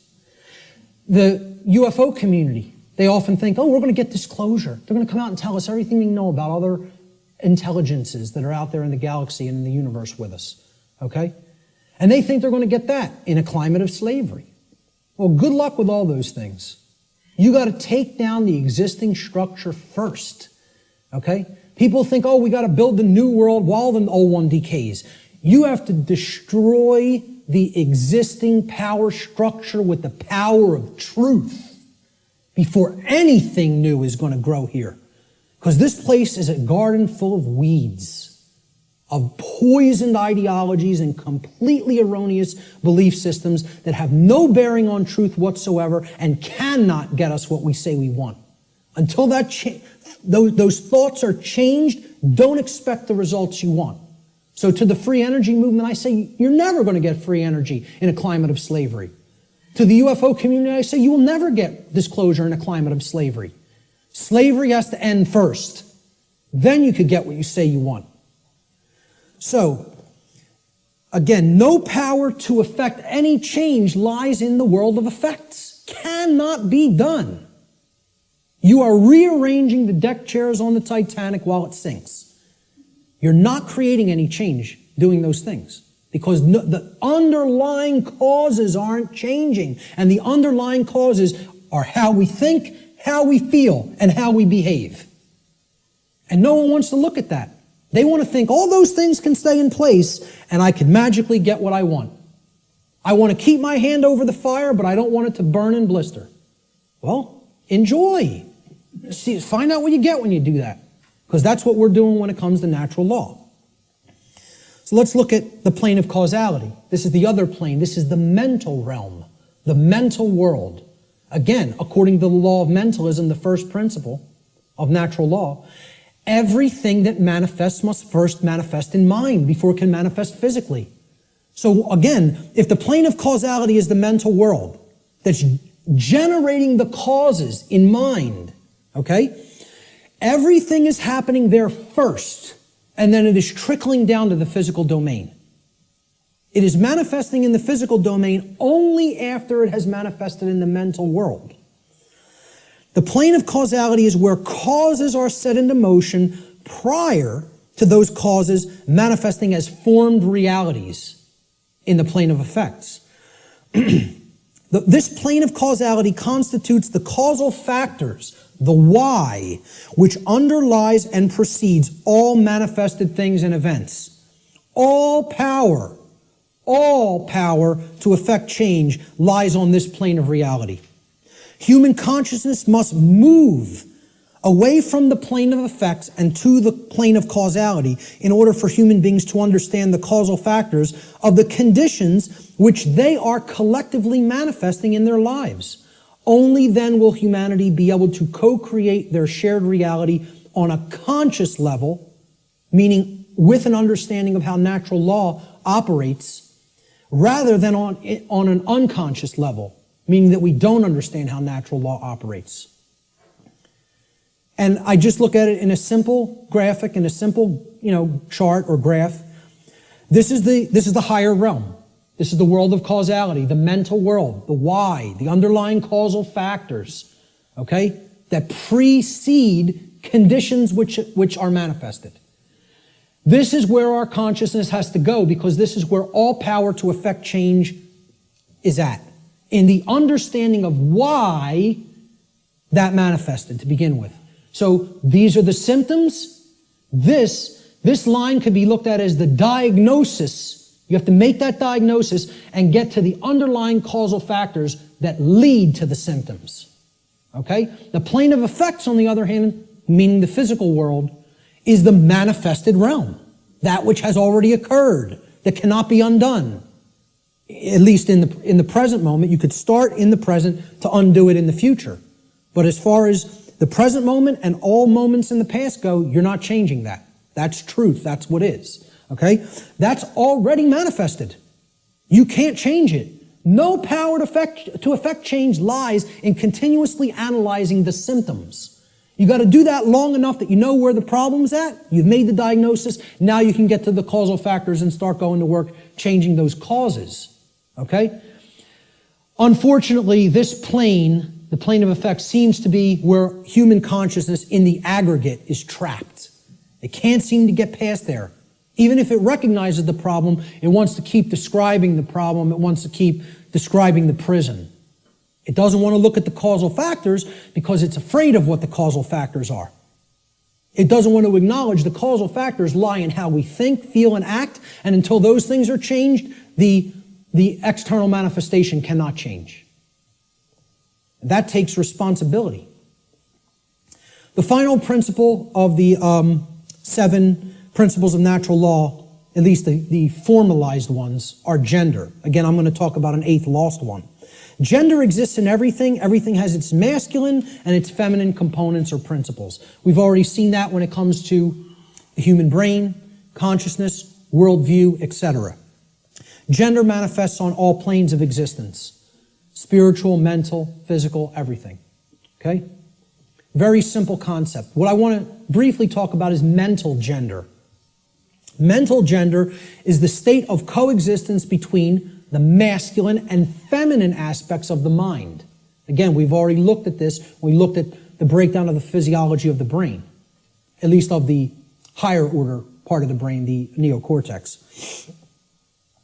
Our left brain hemisphere largely facilitates the masculine aspects of the mind or the intellect, logic, analytical thought, linear thought processes, while the right brain hemisphere largely facilitates the feminine aspect or intuition, meaning creativity, compassion, and holistic thought processes.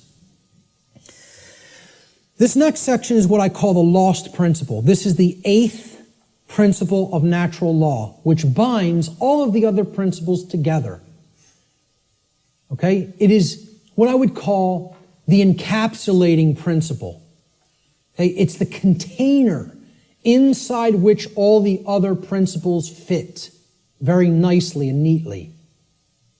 However, it's lost because we're not exercising it. See, we already looked at 1, 2, 3, 4, 5, 6, 7 principles of natural law. And there they are represented by these circles overlapping each other. Okay? Can anybody see an 8th circle anywhere? You got it. Correct. Here's the 8th circle. And this might look familiar. You might have seen this somewhere. Okay? This pattern is called something. Does anybody know what this pattern is called?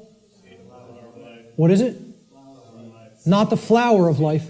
The seed of life. The seed of life. Okay? Now, what happens from a seed? It grows. It generates something. It creates something. A seed has an outer casing, an outer shell. Okay? That if you're going to get to the inner core of it that contains all of the creative, genetic, generative material, okay, that shell has to be there and intact. You break the shell of the seed, the creative essence of the seed is going to be gone. Okay? Now, what is that principle? Here's what that principle is. It's the 8th, or what I call the lost principle. And it's the thing that has to be present in order for any change to manifest itself. And it is not what most people think of it as. Even when I tell you what this is, I guarantee you there will be an inaccurate connotative meaning for what people think this means. Okay? Here's what the 8th principle is. It is known as the generative principle, or the principle which governs creation, which actually is the causal factor that goes into effect and generates the result that we say that we want. But what's the real term for it? Who can guess what the actual term, what the generative principle of creation actually is? No, it is not action. Okay, now most people will say it's love. I want to distinguish it from the concept of love, even as I'm going to describe love in this presentation a little bit later on. Okay? What is it? Procreation. No? What? Somebody said it. But somebody said something else. No? Who? Care. There it is. Okay? The generative principle is care. Now, this is different than compassion. People say, why don't you use the word compassion? Because that's not what I'm talking about. It is a different concept than compassion, or even what I would describe as love. Care, and I mean care with a capital C, and here I didn't even put it with a capital C. I'm just putting it in all uppercase care. Distinguish this from care with a lowercase c, okay? This means, what are you giving attention and helping to grow? What are you focusing upon? Because what focus you're focusing upon, that's what's ultimately getting generated, getting created, and growing. And this doesn't mean be ignorant of what's going on in the world and don't look at anything that's negative because you're going to feed that and give power to it. That's not what it means. Okay? That means, you know what you're feeding? In that instance, if you want to do that, you're feeding ignorance. And that's what's going to grow. It's the exact opposite that the New Agers want you to believe that it is. By ignoring the negative, you are ensuring that more of it occurs. You are fueling it by ignorance, ensuring that it grows and takes over. Okay?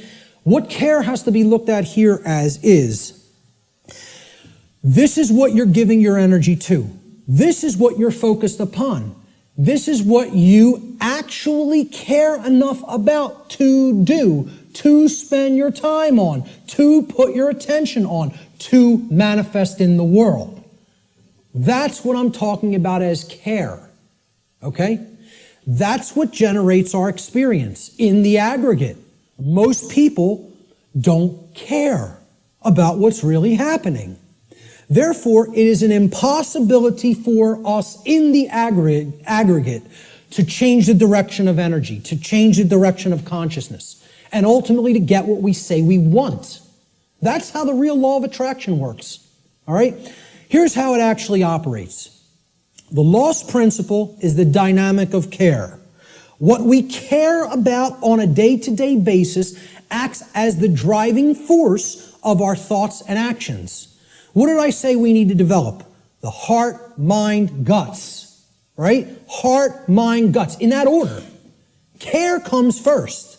You got to care enough to know, to develop the knowledge, okay? Then you got to act on it and put it into practice. Apply it. So that's the order. Heart, mind, guts. Care, knowledge, action. Those are the steps, okay? And all three of those have to be in place. All three. That's what unity consciousness is. It's unifying thoughts, emotions, and actions. The three aspects of consciousness, such that there is no contradiction between them. Our thoughts, what we say, what we think, how we feel, and how we act are one and the same. There's no contradiction. That's unity consciousness, okay? Therefore, okay, since care is the driver of our thoughts and actions, it ultimately can be seen as the generator of the quality of our shared experience here on the earth. Care is what generates the whole thing. Hence, it has been called the generative principle. Liken the heart to a pump in the body. Well, what does a pump do? It's a generator. It provides energy. It moves the life force through the blood in the body. In every ancient tradition, they talked about the life force being in the blood. The heart is what pumps that through the whole physiology and enables us to continue to sustain life. Okay? The heart is the generator. It's the pump. It's the center of the being. As important as the brain is, which we just talked about the importance of it, the heart is ultimately what's generating the experience, because what we care about determines what we think about on a daily basis most of the time, and therefore how we behave. All right? So, this principle has often been referred to as the generative principle. Is anybody familiar with the compasses and square symbol of Freemasonry? With the G in the middle? Well, that's what the G stands for at the highest level. You'll talk about many porch masons. These are the exoteric Masons that are given the teachings of the profane and they think they're in the know, okay? They're given the information, well, this only means geometry, it only means God, etc., okay? One of the things they'll tell you it means at a slightly higher level is that it means gnosis, knowledge, okay, which we saw the meaning of in Greek earlier. At a higher level, at illuminated levels of Freemasonry, which are above 32nd degree, they will give you what the real meaning of the G inside the compasses and square is. And it is the generative principle. It means genesis, creation. Okay? And yeah, you can tie that right back to God. I'm not saying those things are different. And the forms that get created in the physical manifested world are geometric forms. So it is geometry as well. It's all these things. But at the highest level, it's the generative principle. That's what that G really stands for in esoteric Freemasonry. Okay?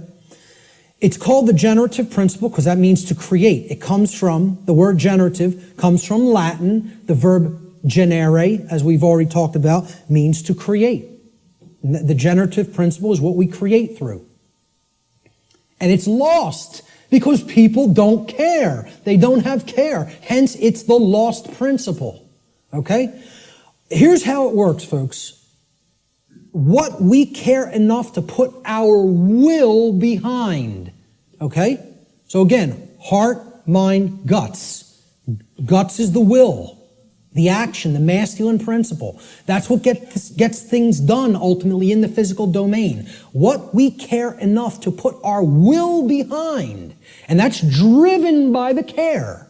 That's the generator or the pump that drives the will. Okay? What we care enough to put our will behind is ultimately what gets created or manifested in our world. The world is the way that it is because most people do not care enough, even if they say, they pay lip service, okay, and say that they want things to be different. They don't care enough to actually change it through their actions. Because when it comes all down to it, and I said this in my New Age, BS seminar or lecture, okay? What it comes down to is preventing action. Preventing action. That's what the New Age community is designed to do. They want people inactive because the dark occultists know that the thing that is ultimately generating our reality is behavior, as you saw in that simple four-part chart, that little building block chart that I put up there. Action is what's generating the reality. That gets generated through what we care about because our cares and our desires drive our actions. Okay? So most people will say they want things to change, but then when you say, what are you doing to make that change happen? Not a word. Silence comes back on the other end. Okay? So they don't care enough to change it through their actions. That's what the generative or lost principle is about. And until that principle is regained and people get out of their laziness and most of all get out of their cowardice. Again, in that New Age lecture, I'm talking about what it ultimately comes down to in the New Age movement, and I'll look at any New Ager in the eyes. They're cowards. Cowards. Ultimately, they know the evil that we're up against, and they intend to do not a damn thing about it. That's what it really comes down to. And anybody telling you it's different than that is lying to you. Okay? They're cowards. Period. And I'll say it right to any of their faces. Anything I say up here, anybody that believes in that nonsense, come and bring them to me. I'll tell them right to their face. Straight and open, just like I said it here. Because I don't care. I don't care about their nonsense. I care about what's real. Okay? So, I'm telling you, this religion has to go. It's got to go. If people are going to make real change happen, the idea that it can't be done that it can be done without taking actual real-world action has to be purged from human consciousness. Reality does not work like that. Period. The end. And I can't make you accept that. I recognize I can't make anybody in this room accept that. All I can do is put it out there for your consideration, and if you have some common sense and really, really think about it, you'll understand what I'm saying here is absolutely the way it is. Okay? Many people want to deceive you through these religious notions, okay? Which is all about getting people to stand down and accept their chains. That's what that religion's in place for. All right? This next section I call spiritual currency or spiritual currencies. All right? There's two spiritual currencies, time and attention. Now, look, we can readily see this, right? Time is money, people say. It's currency, right? What am I going to spend my time on? What am I going to pay attention to? Pay attention. You pay for something, you get something in return when you pay for something, right? That's what attention will get you here. It will get you something in return. You pay attention, you're going to come out of here with a lot of understanding. There's two spiritual currencies, time and attention. This analogy can be seen very readily in the saying, spending time and paying attention. Whatever information or endeavors we put our time and attention toward, we end up getting something in return for that investment of these currencies. This is what real money is, folks. Real money. This will get you real money. One I, mon I. Okay? If you want real money instead of the fake Federal Reserve nonsense, fiat paper currency money that isn't worth the paper it's printed upon, then keep thinking that that has value. Okay? And people who say gold is value, gold is real money. Well, I ask people, what intrinsic value does gold have? And they say, well, it's been traded with throughout time immemorial. People have valued it all the time. Does that make it intrinsic? You answered my question. It's like saying, why does that projector have intrinsic value? And you say, because I find it valuable. No, that projector has intrinsic value because it's capable of projecting an image, and if I want that task done, that's what I use a projector for. Okay? Well, what's gold used for? Can you build clothing out of it? Can you build a house out of it? Is it malleable enough to be molded into a weapon of some sort? You going to take shelter under it? Well, maybe if you have enough of it. But, you know, the whole point is there is no intrinsic value to this. It's something that's, the idea of it having, of any precious metal having intrinsic value, other than, you know, okay, in a technological society, it's used for computers. This is true, okay? But I'm talking about in nature. You know, where would this idea of intrinsic value of gold come from in the ancient past? People say, well, it's used as a medium of exchange, okay? Money is not a medium of exchange. People think of it as a medium of exchange, and it's not. It's incorrect, okay? Money is the limiter of energy in the system. See, people think of money as currency. Even the name is a mind control technique because it's supposed to be about, it's the current in the energy system. This is the current. It's the amperage, right? No, it's not. It's not the capacitance either. It's not a store. That's another thing people will tell you money is, what they say is real money. Okay? It's all fake. It's all fake. It's not a store either. You know what it is? It's the resistance in the system. It's the resistance to change in the system. It acts as the resistor. Because as long as that modality of slavery called money continues to exist, it will always be extraordinarily difficult to create real lasting change. So again, I piss off everybody. Religion's got to go, scientism's got to go, New Age thought's got to go, money's got to go. All of it's got to go. You know why? It's all religion. It's all religion, and the word religion means to hold one back, to tie one up and keep them where they're at, as we're going to get to in a few moments. Okay? So let's get back to spiritual currencies. We end up getting something in return on what we put our investment of spiritual currencies toward. And you know what that, if it's put toward the right goals, the end result is true money, one eye. Okay? True spiritual vision. The ability to see, to unoccult something and see it for what it really is. That's what comes from truly putting time and attention onto the right things. This return could come in the form of knowledge.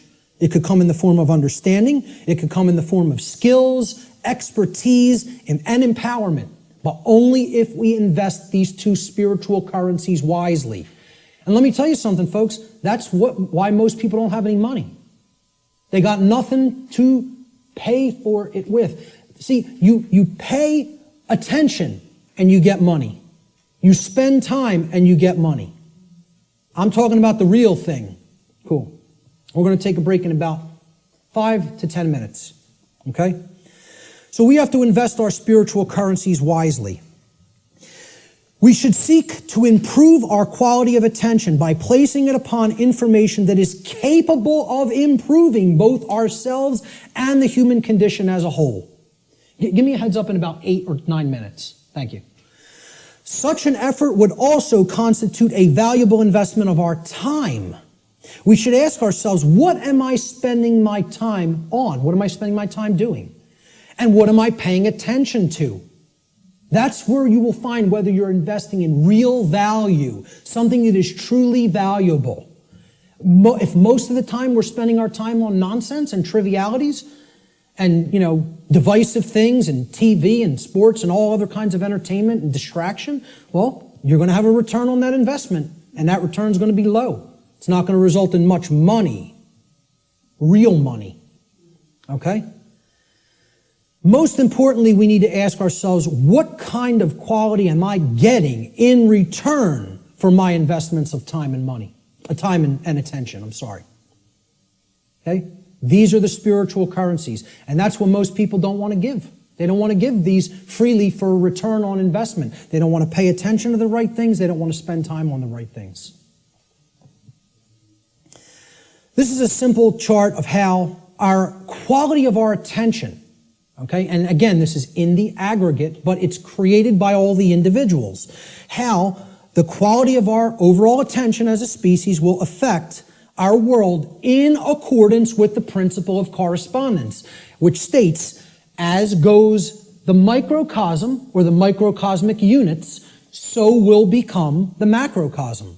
Okay? So over here, we have a pure information stream. This is good information. This is information that is capable, that resonates with truth, and is capable of helping to develop wisdom or right action within the being. This over here is the poisoned information stream like we get from the mainstream media, from scientism, from the New Age movement, from government indoctrination centers called schools. Okay? This is the poisoned information stream. Now, everybody's going to take in some form of a mixture of both of these streams. What the goal needs to be is to purify. Just like, hey, you take in bad food, you're going to have bad health. You take in bad information, the output through behavior is going to be bad. So you got to purify. Meaning, if there's valves here on the individual buckets, these are called the individual people, okay? And they're all coming together with the quality of their water, right? What they're holding within their consciousness. And that's all going into the big pool called the world. Everybody's bringing their bucket to the pool, they're pouring it in, and then they're jumping in. And that's the world. That's the quality of the world, right? The quality of this whole thing here is going to be based on how much poisoned, polluted information was in your bucket compared to how much pure information was in your bucket. Okay? So there's valves over here. We got to shut this one off, this brown muddy valve over here, and we got to open this one up. Okay? If we do that, the world will be purified, and we won't be creating self-inflicted suffering. We don't do that, we're going to be swimming in brown muck. Okay? And generating all kinds of problems for ourselves. So, how are we spending our time? What are we paying attention to? Is this what we're doing with our time and attention? Sitting behind the hypnosis box? Which means suppression of knowledge. Hypnosis is the suppression of knowledge or the suppression of spirit. Okay? Or are we going to devote our time to some pursuits of wisdom?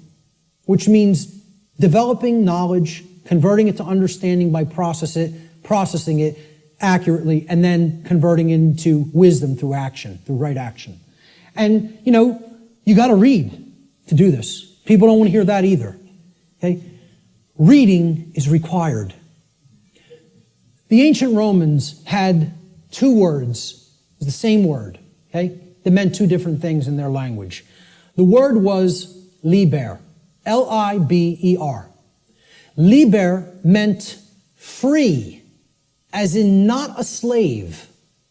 A free being would be described as liber, free. It's the basis of the English word liberty, liberty, freedom, okay? They had the same word also meant a different concept. So the word liber didn't just mean free. If it was used in a different context, does anybody know what else the word liber meant, L-I-B-E-R, meant in Latin? Book. It meant book. Does that tell us something? They associated the Latin word for book also meant free in their language. Okay?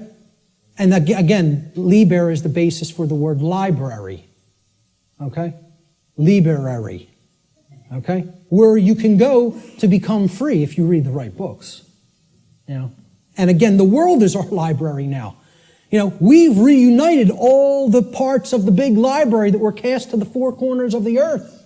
The mystery traditions are available at your fingertips now, which hasn't been the case at any time in human history. And what are we doing? We're playing Farmville on Facebook. So we have to ask ourselves, what are we spending our spiritual currency on? And are we investing it wisely for a return of real money, which is actually spiritual enlightenment? I'm going to take a quick break right there, and we'll pick it up with the next section in 10 minutes. 10 minutes, right back here to continue. Thank you.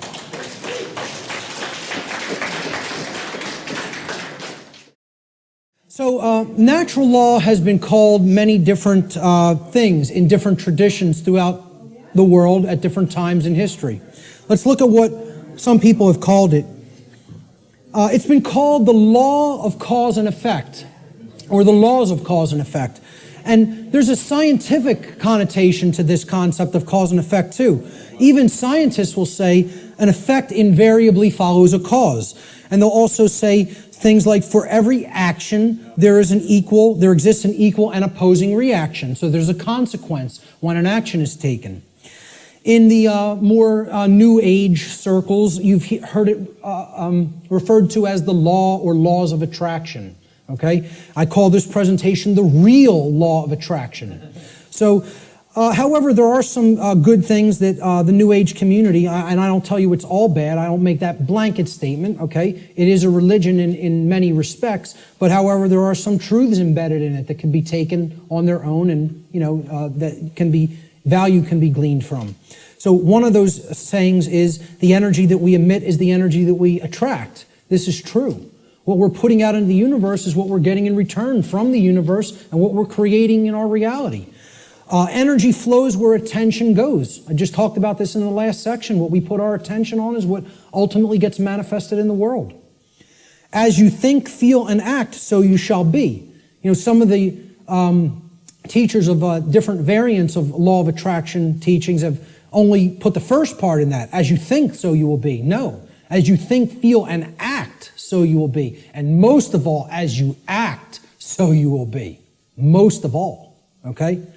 So, it's been called karma. It's been called moral law, as I talked about before. And this is, captured beautifully by the phrase, what we sow, we reap. The seeds that you scatter, that's what's going to grow, and that's the fruit that you're going to harvest. So, a very accurate way of looking at it. Again, it's been called consequentialism. That's another thing I could put into this chart. In other words, that there is free will, but there is no free will without consequence. That's called consequentialism. That would be another very accurate way of referring to natural law. And finally, the golden rule, it's been called. Okay? And it's been stated in the affirmative as, do unto others as you would have done unto yourself. I find this much more powerfully stated in the negative, or what I call the apophatic variant. And we'll talk about what apophatic and apophasis means in a few moments. I think it would have been much less ambiguous, the golden rule, if it was said like this. Do not do to others as you would prefer not to have done unto you. Now the ambiguity goes away because people want to be treated slightly differently. Hey, a masochist might want to get beaten by a sadist. Okay, but that doesn't mean do that to others because you like it. But people know what they don't want. They don't want their rights taken. They don't want their property taken or damaged. They don't want to be harmed in their person. They don't want any of those things. They don't want to be lied to. They don't want to be deceived. So don't do those things to other people.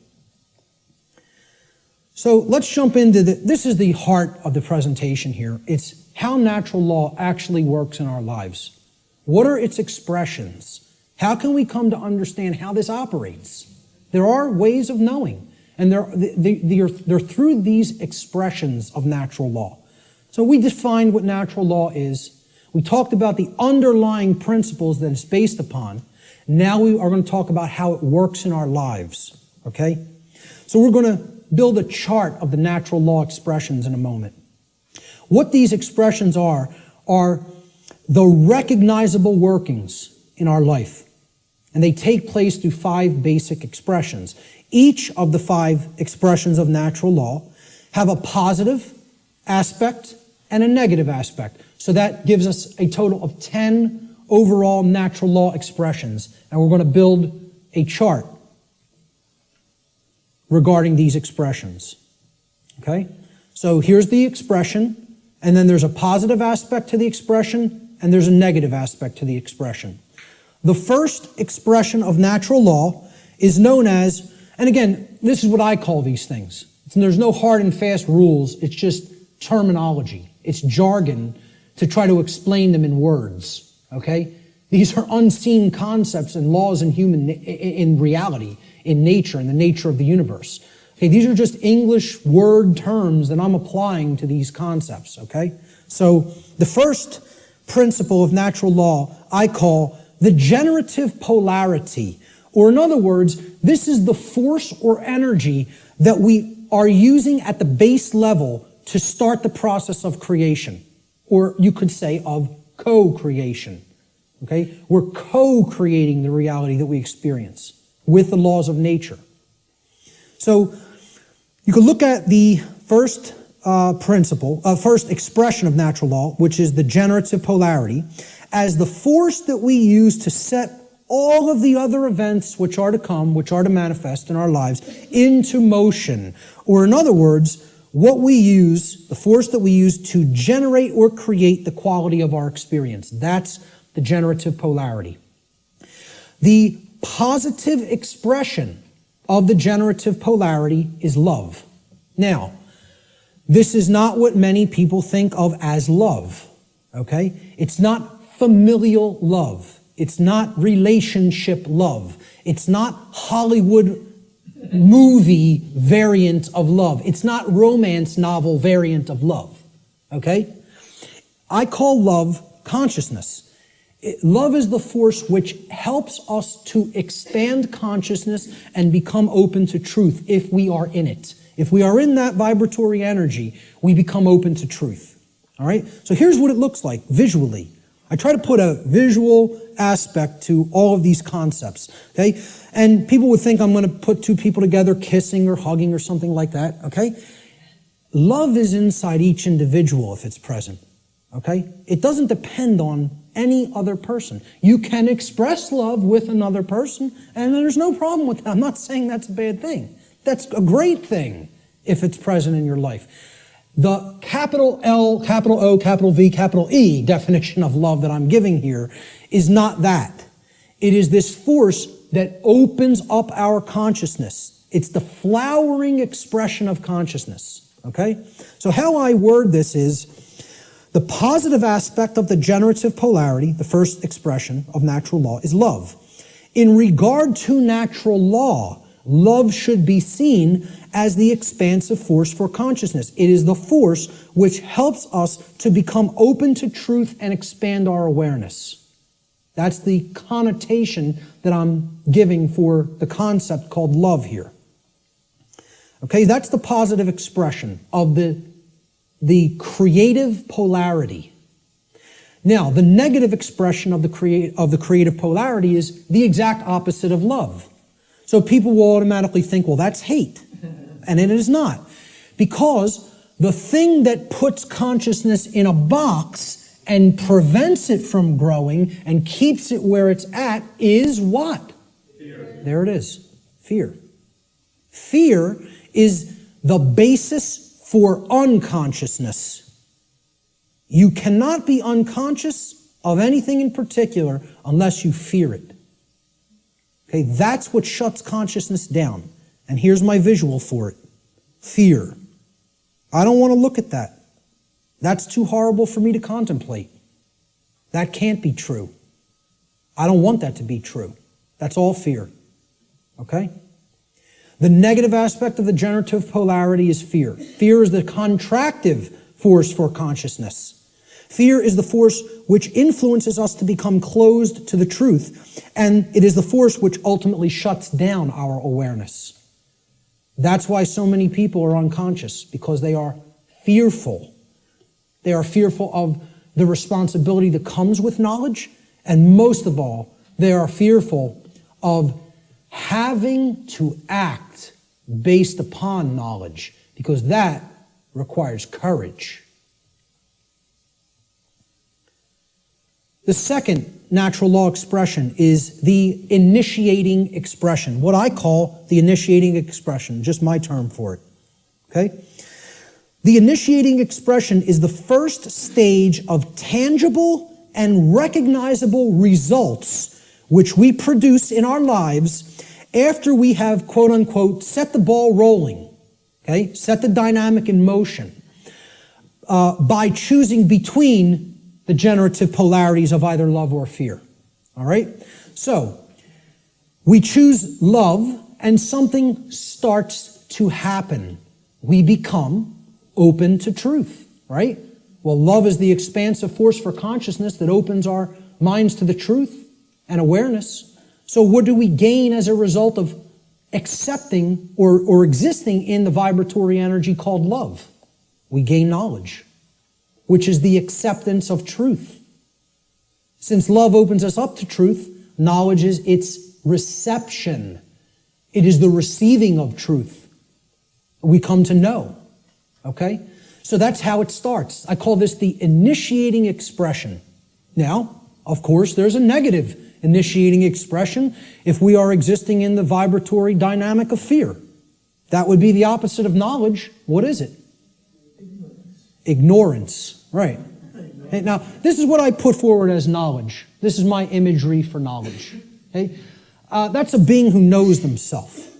And as the mystery traditions of Greece put forward at the Delphic Oracle, know the self and you will know the universe. In other words, know the microcosm and you will know the macrocosm. Know thyself. The positive aspect of this initiating expression is knowledge or the acceptance of truth.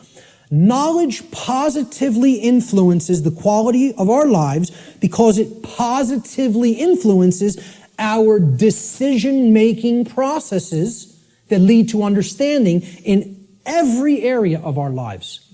You want to know how something works and ultimately create something good? You have to have knowledge. You want to know how a car works? Keep it running in good order, you have to have knowledge. You want to know how a computer works? Keep it running in good order, you have to have knowledge. You want to know how the human psyche works and keep it running in good order so that conditions on earth manifest the way you want them to manifest? You got to have knowledge. Not getting out of this condition without learning. Learning is the key, it's the answer. Knowledge is the answer. And people don't want to hear that. They don't want to hear it. They want to think we're magically going to manifest the desired conditions that we say we want without learning a thing. It doesn't work that way. So again, the negative initiating expression is ignorance. Ignorance is the refusal of truth. It is the refusal to gain knowledge. Okay? Because we are in fear. So here's what I put as the image for ignorance. The population that is hypnotized, that wants to keep paying attention to nonsense and trivialities, feed themselves tons of GMO food that is crap for the physiology, Pay attention to distraction, entertainment, mainstream news and media, It's all there to just shut the consciousness down and keep people in a depressed psychological state and keep them in a state of psychological infancy. The negative aspect of the initiating expression of natural law is ignorance, or the refusal of truth. Ignorance negatively influences the quality of our lives because it negatively influences these decision-making processes that lead to understanding in every area of our lives. If you're ignorant about how anything works, you can't create the desired condition. It's just not possible. It's important to remember, again, that ignorance should be distinguished from nescience, which means not knowing because necessary information is not present or was unattainable. Ignorance, on the other hand, means not knowing even though necessary information is present because that information has been willfully refused or disregarded. And again, to keep us in ignorance, they don't need to hide the information anymore because it's not hidden anymore. It's out. And once again, it's available at your fingertips for free if you have the desire to take it in. But now, the manipulation mechanism that is used is dissuade people from looking at it, provide endless entertainment, provide endless amusement, provide endless distraction, and say there's nothing to any of that stuff. That's just some old crazy religion that you don't need to understand. It's no different than any other religion, believing that natural law exists. Okay? That's what people will insist on telling you. So people will be dissuaded from ever looking into it, and they'll disregard it of their own choice.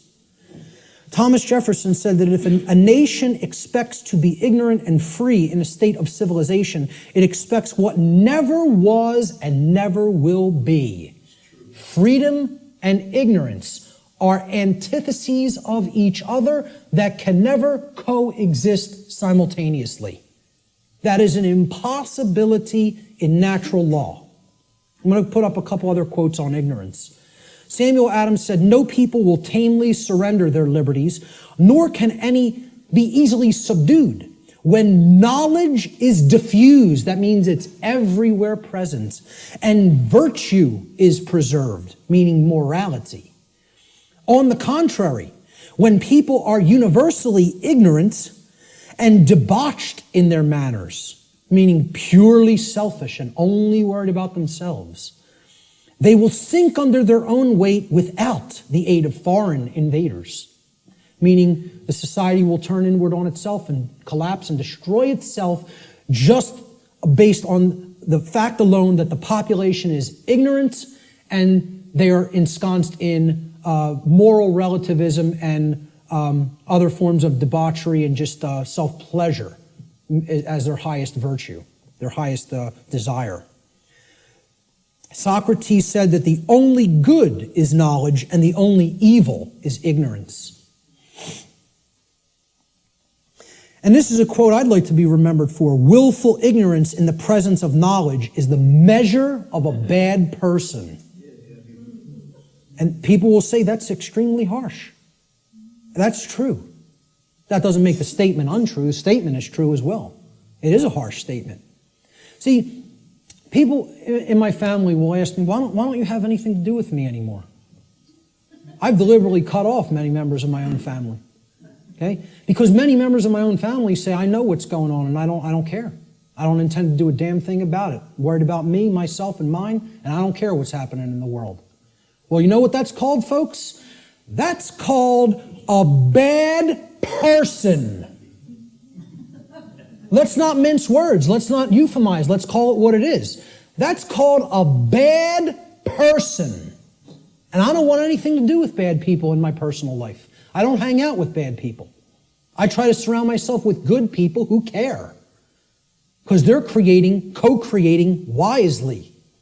Okay? I tell family members who I've cut off association with, because you do not care is what makes you a bad person. I don't want anything to do with you until you start caring about what's going on in the world. Then we could talk again. And I'll welcome you back with open arms and forgive you. But not until. You want to stay in that level of consciousness? I want nothing to do with you. I don't want to be around people like that. They're bad influences, and they do bring other people down. So I'll still put out the information. It's there any time for free that they want to go and engage it. And I tell them all, anytime you want to ask me and come over and engage directly with me, I'll make the time for you. But until you want to do that, until you develop that desire, I don't want to be in your presence. Okay? So maybe, I don't know if that's going to be effective. I don't know. And guess what? I don't care whether it's going to be effective, because I'm not going to surround myself with bad people until they decide I want to make myself a better person. Then I'll engage them and speak the truth to them. But until then, I'll put this out there for all for free, and they can engage it any time they want. But in my personal life, I can't make time for that. I don't have energy for that. I barely have energy for this. An anonymous quote, I believe this was from some internet forum. I don't know what the gentleman's name was, but it was a great quote. Ignorance is the root cause of all evil. And since only knowledge eradicates ignorance, it is our duty and moral obligation, there's that term, to educate ourselves as well as the masses around us. That's a moral obligation if you're in a position of knowledge. And once again, that's why I do what I do. I don't do it because I like people. Believe me, Barb will tell you how much I like people. I don't do it to make friends. I don't do it to make money. I do it because it's a moral obligation and for no other reason. I don't serve people. I serve truth. Truth is the force which I serve. And I bend the knee to no other. That's it. That's it. So great quote on ignorance there. Great few quotes on ignorance. Let's look at the next expression. The internal expression is what happens inside of us, very simply. So now, we've started creating with a polarity. Something has happened in the world, either acceptance of truth or refusal of truth. Now something's going to take place inside of us, right? So look, this level is that knowledge level, right? This is the base consciousness level. You could look at, that's the foundation. Remember that 4-block diagram, right? You could look at this. Here's the foundation. This is the foundation that lies underneath the trivium, right? Okay? That's as deep as it gets. Consciousness or unconsciousness, love or fear. That's what everything is a choice about, between, right? Now, here's that first block. Knowledge or lack thereof. Knowledge or ignorance, right? And you can see these polarities are like that concept of, the polarity aspect of the natural law principles, okay? There's one thing that's real, and then this is the illusion, okay? These are two aspects of the same thing. This is consciousness, and this is its lack. This is acceptance of truth, and this is the lack of that, okay? So it's the same thing, but opposite in degree, which is why they're the same expression. Now, what happened after knowledge or lack thereof? We went up to understanding, right? So that's what this level is. Understanding happens internally, right? It's an internal process, all right? So the positive aspect of the internal expression is when we come to understand through developing the knowledge and the acceptance of truth that we are sovereign. Sovereignty is the expression, the internal positive expression of natural law. Now, again, underneath these, in parentheses, I always put what I call these things, another name that I've given to these things, these concepts. I call sovereignty internal monarchy. Internal monarchy. Now, monarchy means one ruler. Mon means one, is a prefix for one, and archon in Greek means ruler or master. So, internally, we each need to master and rule ourselves. This is our kingdom that we get to rule and nowhere else. We don't get to rule over anybody else. Many people think they're the rulers of other people, but they're wrong. Each of us is a sovereign being. Sovereignty, as we're going to see, means that you're not owned by anyone else. No one else owns you if you're sovereign, okay? So here's my expression, my visualization for sovereignty, okay? Somebody who truly has the light. They have the light at their disposal. They're bathed in it. It's flowing within them, okay? And light has always been associated in different mystery traditions as knowledge. It's been a symbol that has represented knowledge. This is the person who has the knowledge and has gone through the decision making and filtering processes with that knowledge to come to an internal understanding that they are a sovereign being. And I have news for everybody, whether you know it or not, whether you are familiar with the term or not, every person here is a sovereign, and you can never not be. It is an impossibility for you ever to be non-sovereign. It cannot be done. Cannot be done in nature. Okay? Every single human being on this planet is a sovereign being. And we're going to look at what a sovereignty actually means. The positive aspect of the internal expression is sovereignty, or what I call internal monarchy, meaning one ruler within. Internal monarchy, one ruler within. As a state of consciousness, sovereignty means that one has unified the three aspects of their consciousness, such that there is no internal contradiction between one's thoughts, emotions, and actions. We become a being that as we think, so we feel, so we speak and act. And there's no contradiction between those. We're not torn apart from within in this state of internal opposition amongst our own consciousness. Okay? Moreover, let's break the word sovereign down. That's where we're going to come to the real meaning of the term. Sovereign is derived from the Latin adverb super. Super means above. See, in classical Latin, there's no V in classical Latin, right? There was no V character. Actually, if you wrote a V like that, it was a U, okay? And why a double U looks the way that it is. It's two V's, actually. But that sound was U in Latin, if you see a V. There's no V sound in classical Latin. It doesn't exist phonetically, all right? So this phonetic variation that we express as V or V in English, in Latin was P or B. It was represented by a P or a B. So what we're really seeing here is suver, okay? But it was pronounced in Latin super, like super. Well, what does super mean? Super, you're beyond, you're above and beyond, okay? It means above or beyond, that's what it means. A superman is one who's beyond an ordinary man, right? The Latin noun regnum comprises the second part of the etymological root of this word. Regnum, it comes from rex regis in Latin, or regis. It means king. So regnum was the king's rulership. Regnum means his reign. It's where the word reign comes from in English, regnum, in Latin. It means rulership or externally imposed control. Okay? Not control in the context, I'm going to control my emotions, I'm going to control my behavior. No. It means I'm going to control you externally by imposing my will over your will through coercion. That's the context of rulership or control that I'm talking about here. So put them together. Super regnum, sovereign, means above or beyond externally imposed rulership or control by another. That's what it means. Sovereign means not a subject to another being, like a king, like one who considers himself a king.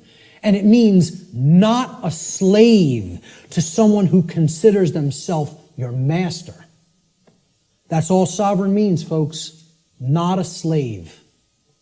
And why I say every single person here is a sovereign is because there is no such thing, never has been any such thing, and never will be any such thing as legitimacy to slavery. That has never existed, does not exist now, and never will exist. Slavery is an illegitimate concept. None of us are slaves. The condition of slavery has been imposed upon people, but it has never in history been legitimate, and it never will in history be legitimate. So there is no legitimacy to the concept of slavery, of the rightful rulership of another being through directly imposing your control through coercion. Doesn't exist. That's a big part of what natural law is about. We have to understand when we're saying this word, this is what is meant by sovereign, not a slave. Okay, we did a study where we asked people, are you a sovereign? Like 11% said yes. Maybe, I think it was 10 or 11%. Which I thought was almost encouraging, that 1 in 10 people knew that they were sovereign beings. It was amazing. But 90% of the human population doesn't feel that they're sovereign, doesn't know that they're sovereign. I'm telling you, it doesn't matter an iota whether you believe you are or not. I'm telling you it's an eternal truth that you are a sovereign and can never be non-sovereign. There is no such thing as someone else's legitimate rulership or ownership of you. Because there's no such thing to the legitimacy of slavery, and there never has been, and there never will be. So everyone is a sovereign. A sovereign is a monarch. Again, mon means one, and archon means ruler. So when people ask me, what kind of government do you want? I tell them I want anarchy, and I want monarchy. And they're like, how could you have those things simultaneously? Because if you have internal monarchy, you can have external anarchy. See, we need to have the rulership within, and we need to get rid of the rulership without. This is the kingdom we need to master, and we need to set aside the concept of mastery and slavery in the external domain, in the physical world. Sovereignty, a sovereign is a monarch, which means a single ruler who rules only the kingdom of self. Sovereignty is a state in which one controls one's own thoughts, emotions, and actions, and by bringing them into unity or non-contradiction or non-duality, attains mastery over one's own consciousness. Sovereignty could be considered the equivalent of true self-control, true self-mastery, true self-love, or true self-ownership. It's all of these things. And ultimately, it means not a slave. That's what has to be remembered above all else. Let's look at the negative internal expression for natural law, which is confusion. Now, confusion results when we are in ignorance. That's the emotional dynamic, the feeling that takes place within the individual. This is the lack of understanding. Confusion only happens in a lack of understanding. When we have not taken in knowledge, because we are afraid, we are in fear, okay? Ignorance results, and then confusion happens internally. So look, remember, here's the essence, that's the foundation. This is that first stage, that first building block that we called knowledge or lack thereof. Okay? This is the second building block that we called understanding or lack thereof. This is true understanding when truth has been taken in and accepted. And this is the lack of understanding. Now, in that state of lack of understanding, we're confused. So there's no rulership within. Inside of us, there's anarchy, which means the absence of a ruler, not the absence of rules, which I'm going to get into later. Anarchy means there's no ruler, no master. So if there's no master inwardly, we have a big problem, because that means there's no self-mastery, there's no self-control, there's no self-discipline, and ultimately, there's no self-love. And that results in an understanding that we don't truly own ourselves. It would result in the absence of self-ownership, which is what we're experiencing as a species. That other people believe they own other people. This is what I found as a picture representing confusion. Someone who doesn't know themselves. Doesn't know themselves, completely attached to a ego identity. Their whole mind is all wrapped up. I believe I'm this businessman. I believe I'm this banker. I believe I'm this lawyer. I believe I'm this doctor. And that's my identity, and if something goes wrong with that, there goes my identity. There's who I am down the drain, you know? So this negative aspect of the internal expression of natural law is confusion, or what I call internal anarchy, meaning no ruler within. Confusion is the state of mind in which the being is ruled by fear and ignorance. Confusion could be seen as internal opposition within one's own consciousness. In other words, being torn apart from within in such a way that one's own thoughts, emotions, and actions are in perpetual contradiction with each other. A thought, emotion, and action are not in alignment. As we think is not how we truly feel and is not how we act. There's total contradiction and separation. No unity amongst those three aspects of consciousness. That's confusion.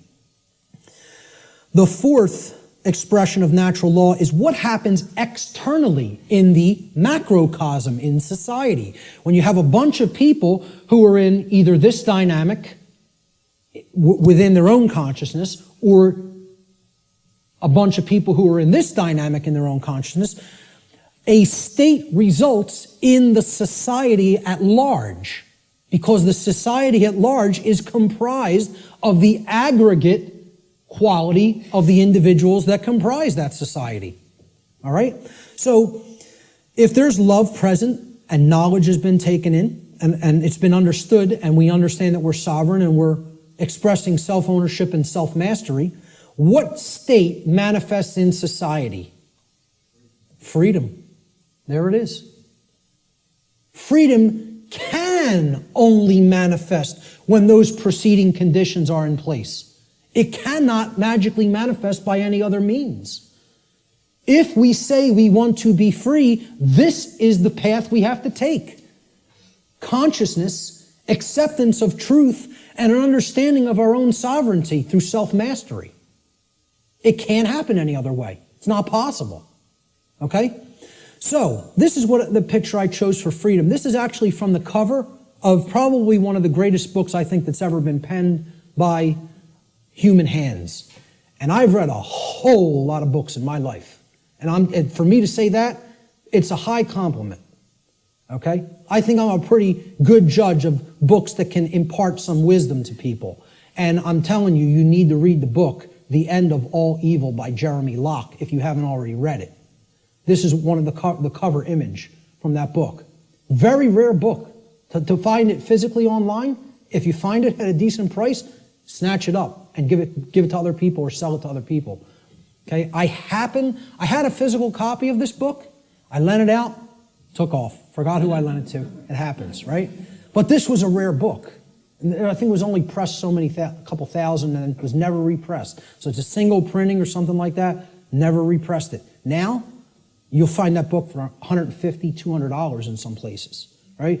I finally found it at some foreign source online for like 20, 25 bucks and jumped all over it, and I finally have a new physical copy of it.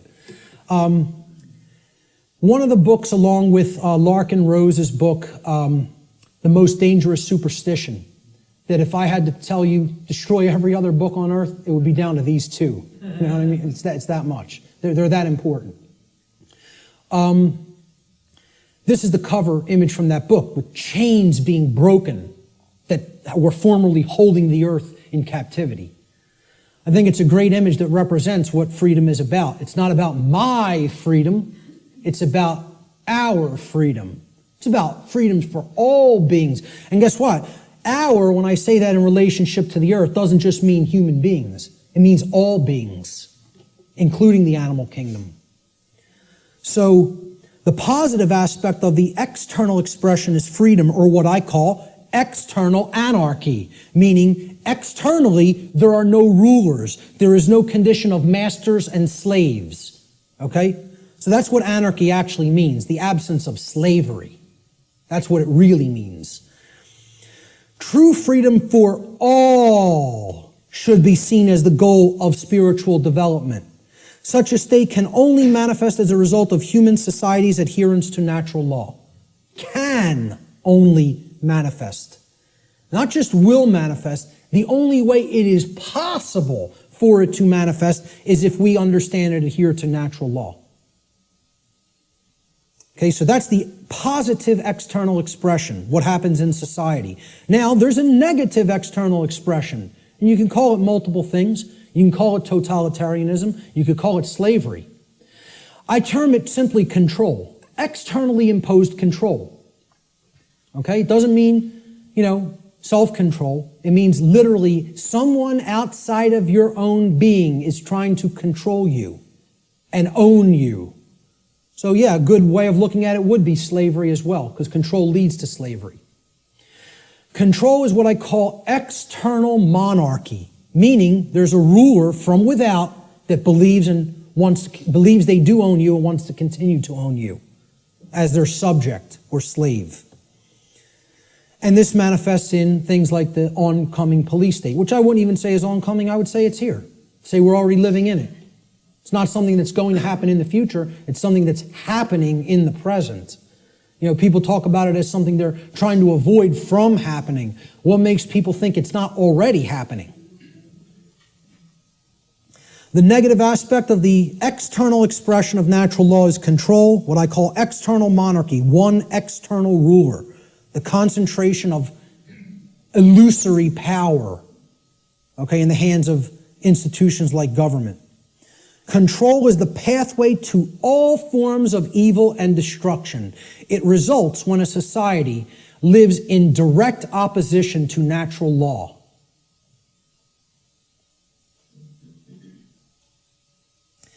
The fifth and final expression for natural law, how it operates in our lives, is what I call the manifestation, or the result that we create.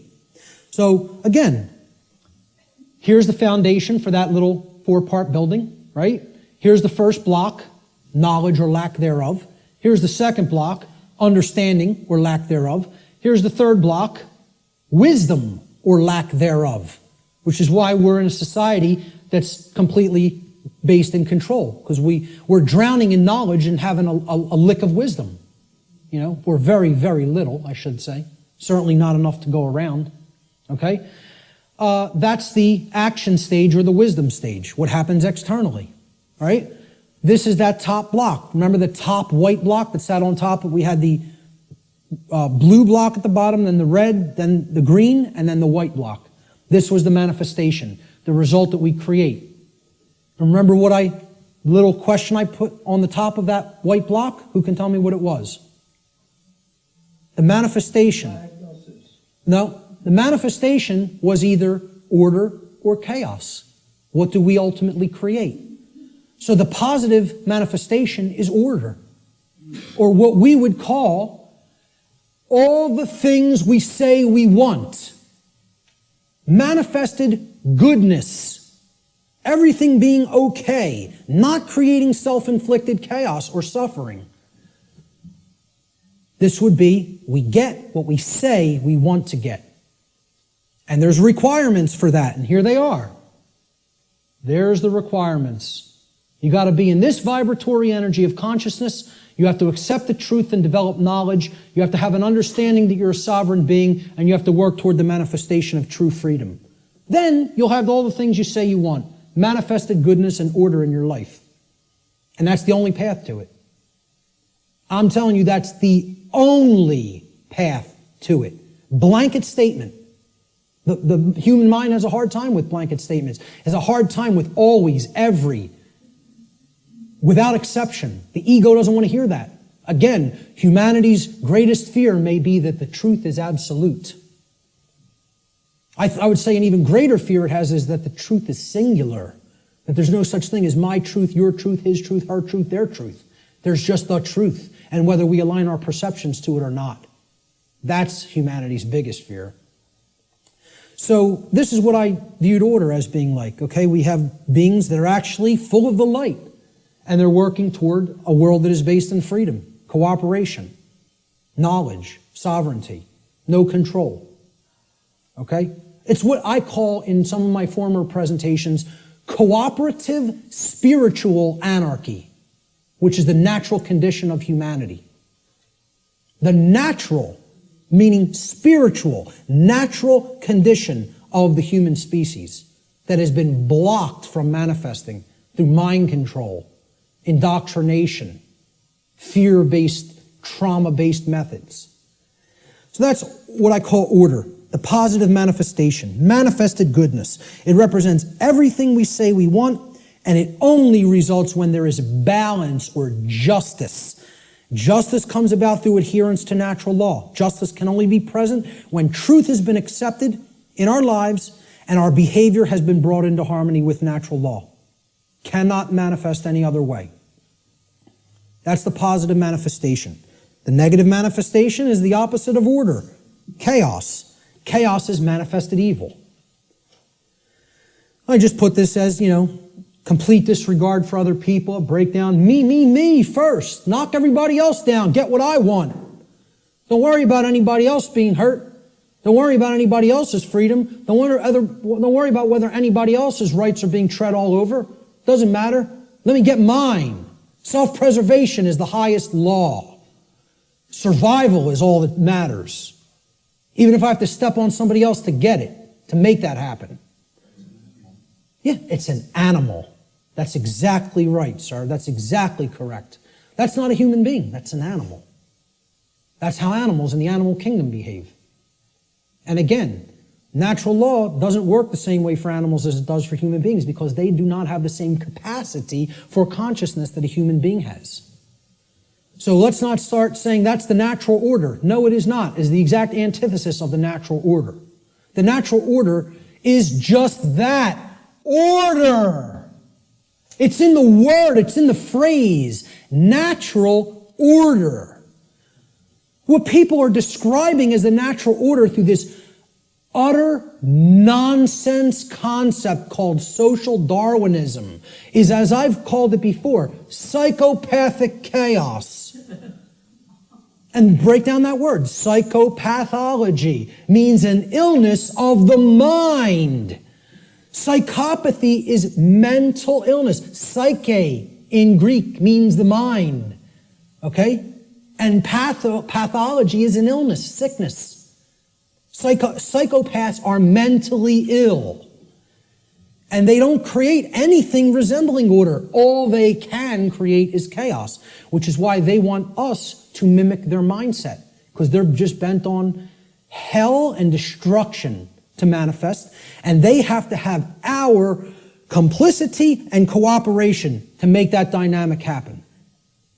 Our energy has to be given over to them by our mindset being made like theirs. Otherwise, their worldview can't come into manifestation, which is one of chaos and disorder. The negative manifestation, chaos, or manifested evil, is the exact opposite of what we say we want. Chaos results when there is imbalance and injustice, which results whenever there is ignorance of truth and behavior which is in direct opposition to natural law. So that's our chart, and one last thing I want to say about it is that the manifestations or the expressions of natural law are what I would call, they're unilateral. They don't cross into each other, okay? There's no such thing as, well, I've accepted the truth and I've developed knowledge, so now I'm in a state of confusion. It doesn't work like that. Okay? You can't go from ignorance to sovereignty, to the understanding that you're sovereign. You cannot cross the area of these charts. Once you're here, you can only go here. In order to get here, you got to come from here. In order to get here, you got to come from here, here, here, and here. You don't get there from any of these. You don't get here from anything in this column. You don't get here from anything in this column. Okay? Please keep this in mind. These expressions are unilateral. Okay? You can't skip. No, they cannot be skipped either. Good question. They must proceed in order and in the same column of expression. So you can only get to order through freedom, which comes about through the understanding that we are sovereign, which comes about through taking in knowledge of truth, and which comes about through staying in a vibratory energy of love or higher consciousness. The openness to truth. That's it. Same thing here. We can only create chaos when our society is bent on control, okay? Because we are confused beings that don't understand our sovereignty and think other people can legitimately own us or rule us, and that comes from a place of ignorance or refusal of the truth, which is based in fear. Can only manifest that way. Blanket statement, too. And I will not retract on that blanket statement because this has nothing to do with what I think or feel or my beliefs. This is how laws operate in creation. Not a belief system, not a religion, has absolutely nothing to do. I did not develop this. I came to an understanding of it by seeking truth. I'm telling you, this is not my information, never has been my information, never will be my information. There's no copyright on it. I don't claim it. It's eternal truths that have existed forever and will exist forever, whether human beings are here or not. Take it and share it freely and widely to anybody that's capable of comprehending it, because it's the only way we're going to get out of this mess. Okay? Those are the expressions of natural law. Now, when I say living in harmony with natural law or living in opposition to natural law, what do I really mean? Well, what this has to do with is knowledge. And we're going to keep going back to this trend. This thread is not going away. Okay? And guess what? Every time I teach any of this stuff, whenever there's the new age community around or present, okay, and you'll encounter them from time to time, they'll insist, they'll even see it's like, you can tell knowledge is becoming a bad word to these people. No. When you say K-N-O-W, no, it's almost like they immediately have an avulsion, extreme negative reaction, and it is fear. But it's mind control, moreover, because they are being fed this poisonous untruth that there's not really any such thing as knowledge, and that knowledge is not the way out of this prison. And I'm telling you, it goes hand in hand with religious traditions, because they want you to externalize your power, externalize everything. And I'm not telling you, I'm not saying don't have a model for behavior. And okay, this person, Buddha, you want to pattern your behavior on the Buddha's life? Great. Live the great life. You want to pattern your behavior on the life of Christ? Whatever. And again, I'm not getting into this discussion here today about the actual historicity of the man Jesus, regardless of what you believe regarding that. I understand I could write books on astrotheology, okay? I understand that being may never have existed in the way a lot of people believe he did. So what? Whether Siddhartha Gautama existed in the form of a man or not, or whether that's an allegory, who cares? Understand the spiritual teachings they were trying to convey to humanity and then apply them in your life.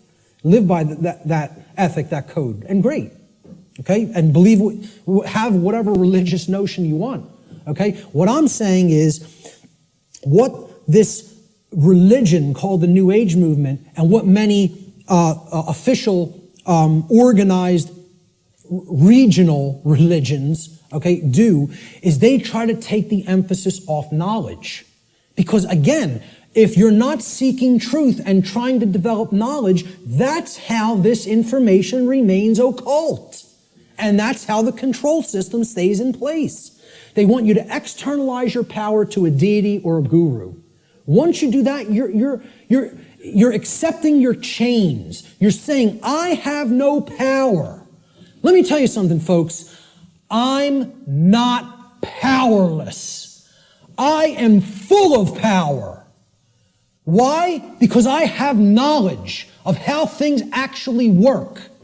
Nobody can tell me that I'm owned by somebody else and can get me to believe it because I have understanding of my sovereignty. If they can take that away from you by getting you to de-emphasize the importance of knowledge, of self-knowledge, they own you. That's when you're owned at that point. Okay? Knowledge is the way out of this. Knowledge, understanding, and then converting that to true wisdom through actions.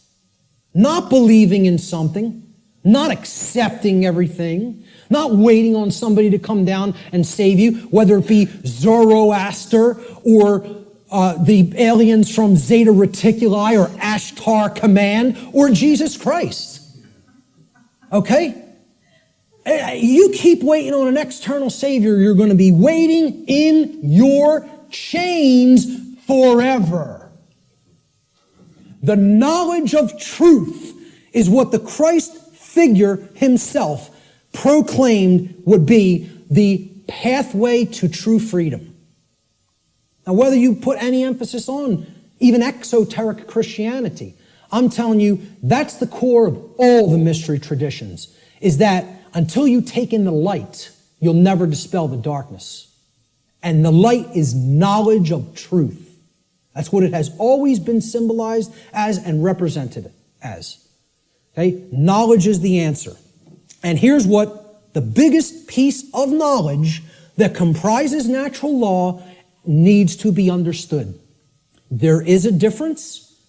It is a 100% completely polarized antithesis. These are diametric opposites that exist in nature. These concepts, right and wrong, do not exist as constructs within the human mind. Anybody who believes that is thrown completely off the path. They are engaged in Satanism. Let me just say it just openly right out in a way that is completely unambiguous. If you believe there's no real difference between these things and that they do not exist in nature, you are accepting Satanism. It's a satanic belief system that comes directly from dark occultism. And once again, you could say whatever you want about believing that or not. I was a priest within this religion. So if you go up to a Jewish rabbi and you would expect he would have some knowledge of the Judaic tradition, would you not? If you went up to a Catholic priest, you would say, well, he has some knowledge of Catholicism and how it expresses the Christian tradition, would you not? If you go up to a Islamic what do they call them? Right. You know, would you expect that this practitioner of his religion, who's in the priest class of his religion, would have some knowledge of Islam? Well, I'm telling you, I was a priest in Satanism. And I'm telling you, the concept of moral relativism is satanic belief. It is satanic ideology. It's one of it's their second tenet. They have 4 pillars. The 4 pillars of Satanism are self-preservation is the highest aspiration, and nothing comes above it. The second tenet is there is no such thing as the objective difference between right and wrong. Right is what's good for me, wrong is what's bad for me, personally. And that's it. And I get to make that up based on my likes, preferences, and whims. Okay? The third tenet is social Darwinism, which is an extension of macrobiological Darwinian theory. Okay? Social Darwinism, an oligarchy or a ruling class gets to direct the herd because we know better. And it's just our right to do so because our intellect makes us superior. And the fourth pillar is eugenics. Since we are ultimately God, since we decide what's real and what's not real, and we give that perception to the rest of the herd, and we get to decide what's right and wrong, well, we're God here. And therefore, we get to decide who lives and who dies. That's the 4 pillars of Satanism. And you know how many people believe that nonsense? A whole lot. Way more than people in the priest class of this religion, because they are propagating these tenets everywhere in human society. So many people are Satanists and do not even know that they are Satanists. It is a secret, infectious ideology. And I'll tell you a personal anecdote real quick. And I'll tell you who it is now, because I don't care anymore. My own grandmother. All right? Let's make it personal. All right? Okay? And I hope she sees it. My own grandmother, I believe was in her late 70s or maybe early 80s at the time. Okay? I think she's in her mid-80s now. And I don't speak to her anymore. I took a printed sheet of paper that I printed out of my printer, printed it out of a laser printer, and I put a little piece of white tape. I taped a piece of white paper over the heading, the title of the document. And I asked her to read this. It had 4 paragraphs, right? And the paragraphs described each of the tenets of Satanism, very briefly. Self-preservation is the highest law, etc., etc. Moral relativism is what we believe in. Social Darwinism is what we believe in. And we believe in eugenics. Okay? She said to me, well, I pretty much agree with everything that's written there. And I said, you do? And she said, yeah, that's how I think. I don't see anything really wrong with it or bad with it. I said, okay. I said, peel that little strip of paper off that I've taped to the top. I want you to see what the document's called. And on top, it said, the tenets of modern Satanism. And you know what her response was? Well, then I guess that makes me a Satanist, doesn't it? Not horrified. Not, oh my God, what is my belief system? What do I believe in? No. Well, guess that makes me a Satanist, doesn't it? As if it was just no big thing. And you know what? You know how many people are in that mindset? Hundreds of millions, if not billions, and don't even understand what it is. Because they think Satanism is something that it is not. They don't understand what the ideology of Satanism is. They think you have to be associated with the trappings of Satanism. Okay?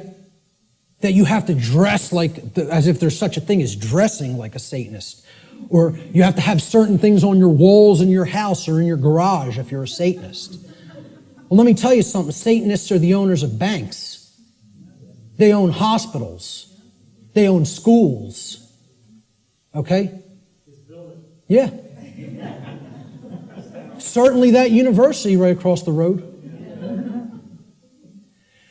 And many people ascribe to this religion in their thoughts, emotions, and actions, and do not even understand it because they don't even understand what that belief system is about. They don't understand what that ideology is. They don't know its tenets. So, again, going back to this, if you don't know that there is an objective, meaning in nature difference, okay, between right and wrong, that is a satanic belief system. Morality, it's not right versus left. It's about right versus wrong. This whole left-right paradigm The people, you fall in with the left, with the Democrats, or the right, the Republicans. Has nothing to do with any of that. It's a false paradigm. The thing that all of that's a distraction for not getting you to pay attention to and understand is the difference, the real, true, and objective difference between right and wrong. And we're going to explore what that is, because it can be known. It can be known, and most people will be shocked and horrified to understand the real differences between right and wrong, because they'll have to look into themselves and recognize in many ways that they are cooperating with wrong. And that they don't really truly know the difference between right and wrong. When you tell people this, I'm telling you, I told this to somebody in a bar once, which was a big mistake of even trying to bring up this discussion in that environment. But occasionally I even, make asinine mistakes like that and think I'm going to be talking to even a semi-conscious being when you're talking to a block. Okay? So I said, you understand what actual morality is true common sense. We're going to look at that term, common sense, and explore what it really means. And she said, so what you're saying is if I think that there's no really objective right and wrong, that I don't have common sense. And I said, yes, that's what no, I said, that's not what I think. I'm trying to explain to you that's what it means by definition, not by what I think. The definition of common sense is to truly know the difference between right and wrong. And I said, because I say that you are not fully in that state of awareness, don't even take it personally, because billions of people on the earth are in that same state of awareness. You're not special, and it's not a personal attack against you. And I thought this person was going to throw a glass at me. Literally got so enraged because she's associating the concept of common sense with that you are functional and can adequately perform the daily activities of living. And that's not what I'm talking about as common sense, okay? Having common sense about, I can prepare my meals and eat for myself and wash my own clothes and, go to work. That's not what I'm talking about as common sense. That's your everyman's definition or connotation of common sense. We're going to talk about what common sense really is. Okay? A deep understanding of morality, which are the principles concerning the distinction between right and wrong behavior, lies at the very heart of natural law. This is the essence of it, folks, right here. And here's the difference between right and wrong in a nutshell, about as simply as I am capable of describing it. All right? Now, we use the words correct or right to mean correct and moral. When you say, okay, what's 5 plus 5? It's 10. You're right. Meaning you are correct. That is true. That is the correct answer. That is right. Okay? And then we say, was stealing that money from Jim, was that right? To mean, was it a moral behavior? So now, why would we use the same word, again, like the ancient Romans used the same word, book and free? Okay, those two different concepts were represented by the same word, liber, right? And there's a reason, because reading will put you on the path to true freedom if you read the right books. Okay?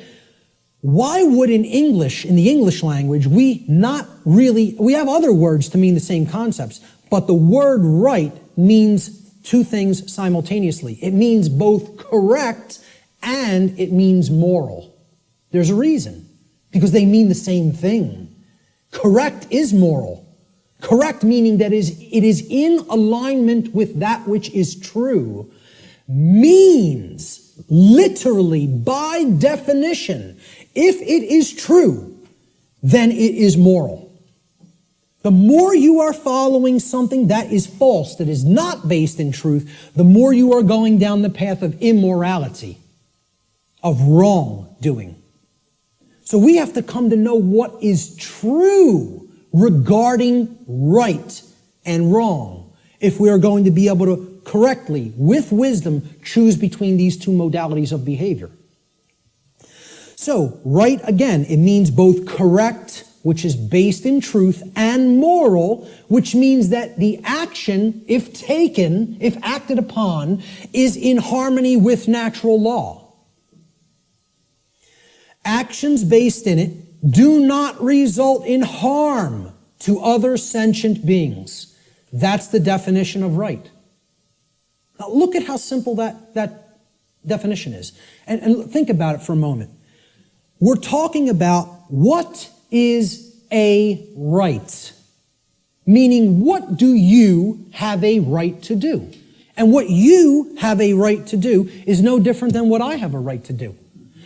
What I'm telling you here is every single human being on this planet has the exact same rights. Not one person has one more right than another being. Not one person has one less right than another being.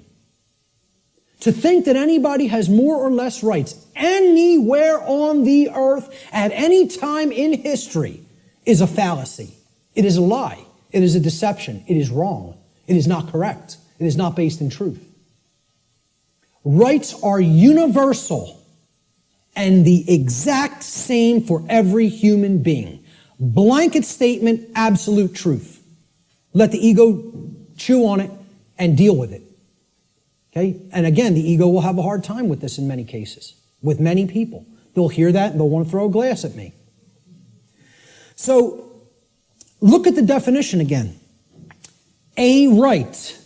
So, when you make a definition, right, this is a noun. Right? A noun's a person, place, or thing in the English language. We're talking about a noun here. You look up the word right, it's a noun, meaning a right. A right that we have to enact, to take, is an action. You have to start a definition with the same type of word. You're defining a noun, you got to give it a noun to start the definition. A right is an action. Most people will never even be able to tell you that. Just say, can you define what a right is to me? They will not give you this noun. A right is an action. So is a wrong an action. A right is an action that if you take it, it does not cause harm to other sentient beings. That's the simple and easiest definition that anybody can give for what a right is. And I guarantee you, you go and engage as many people as you want on the street. I have not asked this question and had anybody ever raise their hand or even contact me later and say, you go up to somebody on the street and ask them if they can define what a right is. Nobody can give you the correct definition for what a right is. Now, if you don't know what the definition of a right is, you certainly don't know whether you're choosing accurately between a right and a wrong, between right and wrong behavior. You can't. It's not possible. So many people believe that they're allowed and they can do actions with no consequence that actually aren't in alignment with natural law because the taking of those actions do result in harm. And they don't really even understand that. So let's look at what a wrong is. We're going to deeply look into what a wrong is. We're going to focus on what wrongs are. Because in reality, to even start this, right, what have we based this definition on? Actions based in it do not result in harm, right? That's the negative of another definition. Well, it's the negative of this definition. So you can only actually define a right by knowing what a wrong is. A right technically cannot be defined outside of the negative. A right can only be defined apophatically, meaning understanding what a wrong is and then stating that it is anything that falls outside of the parameters of wrongdoing. Okay, and we're going to get to what those parameters are. All right? So, I'm sorry, I want to focus on wrong for a moment. Okay? Wrong, again, we say this, what's 5 plus 5? 9. Wrong, it's not true. Incorrect. Incorrect answer. It's not based in truth. We use the term wrong to mean both incorrect and immoral. Well, that was wrong what you did to that person by hitting him for no reason. You didn't have the right to do that. Immoral means in opposition to natural law. Because actions that are based in it result in harm to other sentient beings. That's the simple definition of a wrong. Now we can go deeper into the definition of what a wrong is and look at different types of wrongs, which is what I'm going to do in a moment. So this is the concept that is referred to as apophatic inquiry. Very, very critical to understand concept. And you have to apply this concept. What this essentially is it's a filtration process. This is the process of the middle process in the trivium. Okay? It's weeding through the inconsistencies and saying, well, is this inconsistent? Is this inconsistent? Is that not true? And you're setting those behaviors aside and you're saying, here's the behaviors that are wrong. Don't engage in those behaviors. It's negative. It's a negative process. It's a destructive process. You're taking away from the body of everything that can be done, and you're saying, I'm pulling all of these out through a weeding down process and saying, these are all inconsistent with truth. It's called apophasis. Apophatic inquiry. And that is to be delineated from what's known as cataphatic inquiry. Cataphatic inquiry means you're reasoning in the affirmative and you're not trying to weed down through a process of elimination to get to the truth. Okay? So cataphasis or cataphatic inquiry would be equivalent to inductive reasoning, whereas apophatic inquiry or apophasis would be akin to deductive reasoning. All right? Rights are most easily understood when they are considered through apophatic inquiry, or what is known as the process of apophasis. This process helps us to understand what a right actually is by understanding which actions are not rights because they cause harm to others. They're the cause of harm. Here's what apophasis is. It's been called apophatic inquiry. Okay? Really look this up. Understand what apophasis is because it's part of the trivium process. All right? It comes from the Greek noun apophasis, written there in Greek script, which comes from the Greek verb apophanai. Okay, so apo in Greek means away from or the negation of, and phanai in Greek means to say or to speak. So when we put them together, it means to say no or not to say, or to say what something is not, in other words. That's what apophasis is. You're saying this is not this. It's the opposite of that. Okay? So it is a method of logical reasoning or deductive reasoning that is employed when you are given a limited set of possibilities in order to arrive at knowledge by way of the exclusion of known negatives. You're setting the logical inconsistencies to the side and saying, this is not what this thing is. That's called apophasis. Okay? You are describing what something is by explaining what it is not. This is called affirmation through negation, is another term that this truth discovery process is known as. Okay? So, what we're going to do is apophasis. We're going to do apophatic inquiry regarding right and wrong. So, what is not a right? What are ways that people can cause harm to other people or animals? Ways that we can cause harm to other sentient beings. One of the first thing, so what we're doing here is we're going to list the boundary conditions for natural law here, for breaking natural law. If we take these actions, we are breaking natural law because the action is a cause which results in the effect of harm to another being. All right? So these are what are simply, I call them the natural law transgressions, which means sins or wrongdoings. They're simply harmful actions that a person is capable of taking to another being, against another being. That's all. So of course, many people will get the first one. What's one of the main horrible, wrong things that somebody can do to another person? Kill them. Murder them. Take their life. Okay? Murder. And I would distinguish murder from killing as well. Because occasionally, to defend oneself, killing may be necessary. But murder is always immoral and wrong. Okay? See, the fifth commandment in Hebrew. Do you know what it says in Hebrew? It does not say thou shalt not kill. The term for murder in Hebrew is tirzach. The fifth commandment in Hebrew is lo tirzach, which means do not murder. Murder as a verb in Hebrew is a completely different word and a totally different connotation than the verb to kill. Because what they're saying is, don't take life without any right to take it. Meaning that you initiated the violence. And that's what murder is. It's the initiation of the taking of somebody else's life when you had absolutely no right to take that life. Now, if someone is coming after you, your rights, there may be times when you do have to take defensive action and forceful action, up to and including deadly force. We're going to talk about that later. But murder is the first natural law transgression.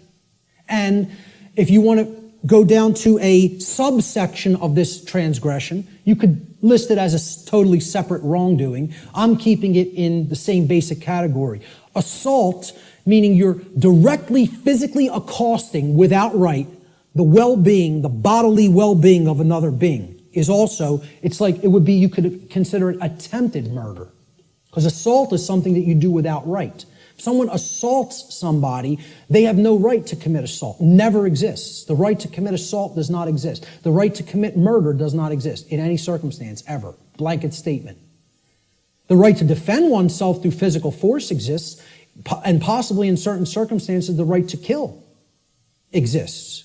But murder and assault can never be rights, because they always are done by being initiated without the right to do so. It is the initiation of violence. All right? Rape is the second natural law transgression. Okay? You're coercing the free will of another person and making them sexually associate with whom they wish not to. That's rape. And it's always wrong. Blanket statement. All right? The third natural law transgression is theft. It is the taking of property that does not belong to you. Someone else, got that property through lawful means without hurting somebody else. That's their property for as long as they are using it and being responsible for it. And you don't have a right to just take what doesn't belong to you. Nobody has a right to take my projector or my remote control or my computer any more than I would have the right to take Richard's cameras. Okay? It would be theft of somebody else's property. It's not mine. And this is the problem. We don't understand property. As we're going to get to, all rights are property rights. We'll get to that in a moment. That's the third natural law transgression. The fourth is trespass. And that means going into somebody else's lair that they are using, that they own lawfully and that they're responsible for, without their permission or consent, and you're just invading their privacy and their space, and you're taking their security away from them in that process. And we do have a right to set aside a place for ourselves for our own lair. Okay? And to violate that is to trespass against somebody else in their own property. The fifth and last natural law transgression is coercion. This is forcing somebody through the threat of violence to have their will comply with your will, whether they don't wish that to be the case or not. Making somebody do something that is against their will. Coercing them. And that's also not a right. Now, that's a small list. Very small list, right? We could add one more. We could add lying. Lying is also a wrongdoing. And I would consider that a theft of truth or a withholding of truth that somebody needs to understand to make accurate and informed decisions, lying to them. Okay? But essentially, these five are the overarching natural law transgressions. I challenge anybody to come up with a wrongdoing that doesn't fit into one of these categories. So far, I've never had one person able to do it.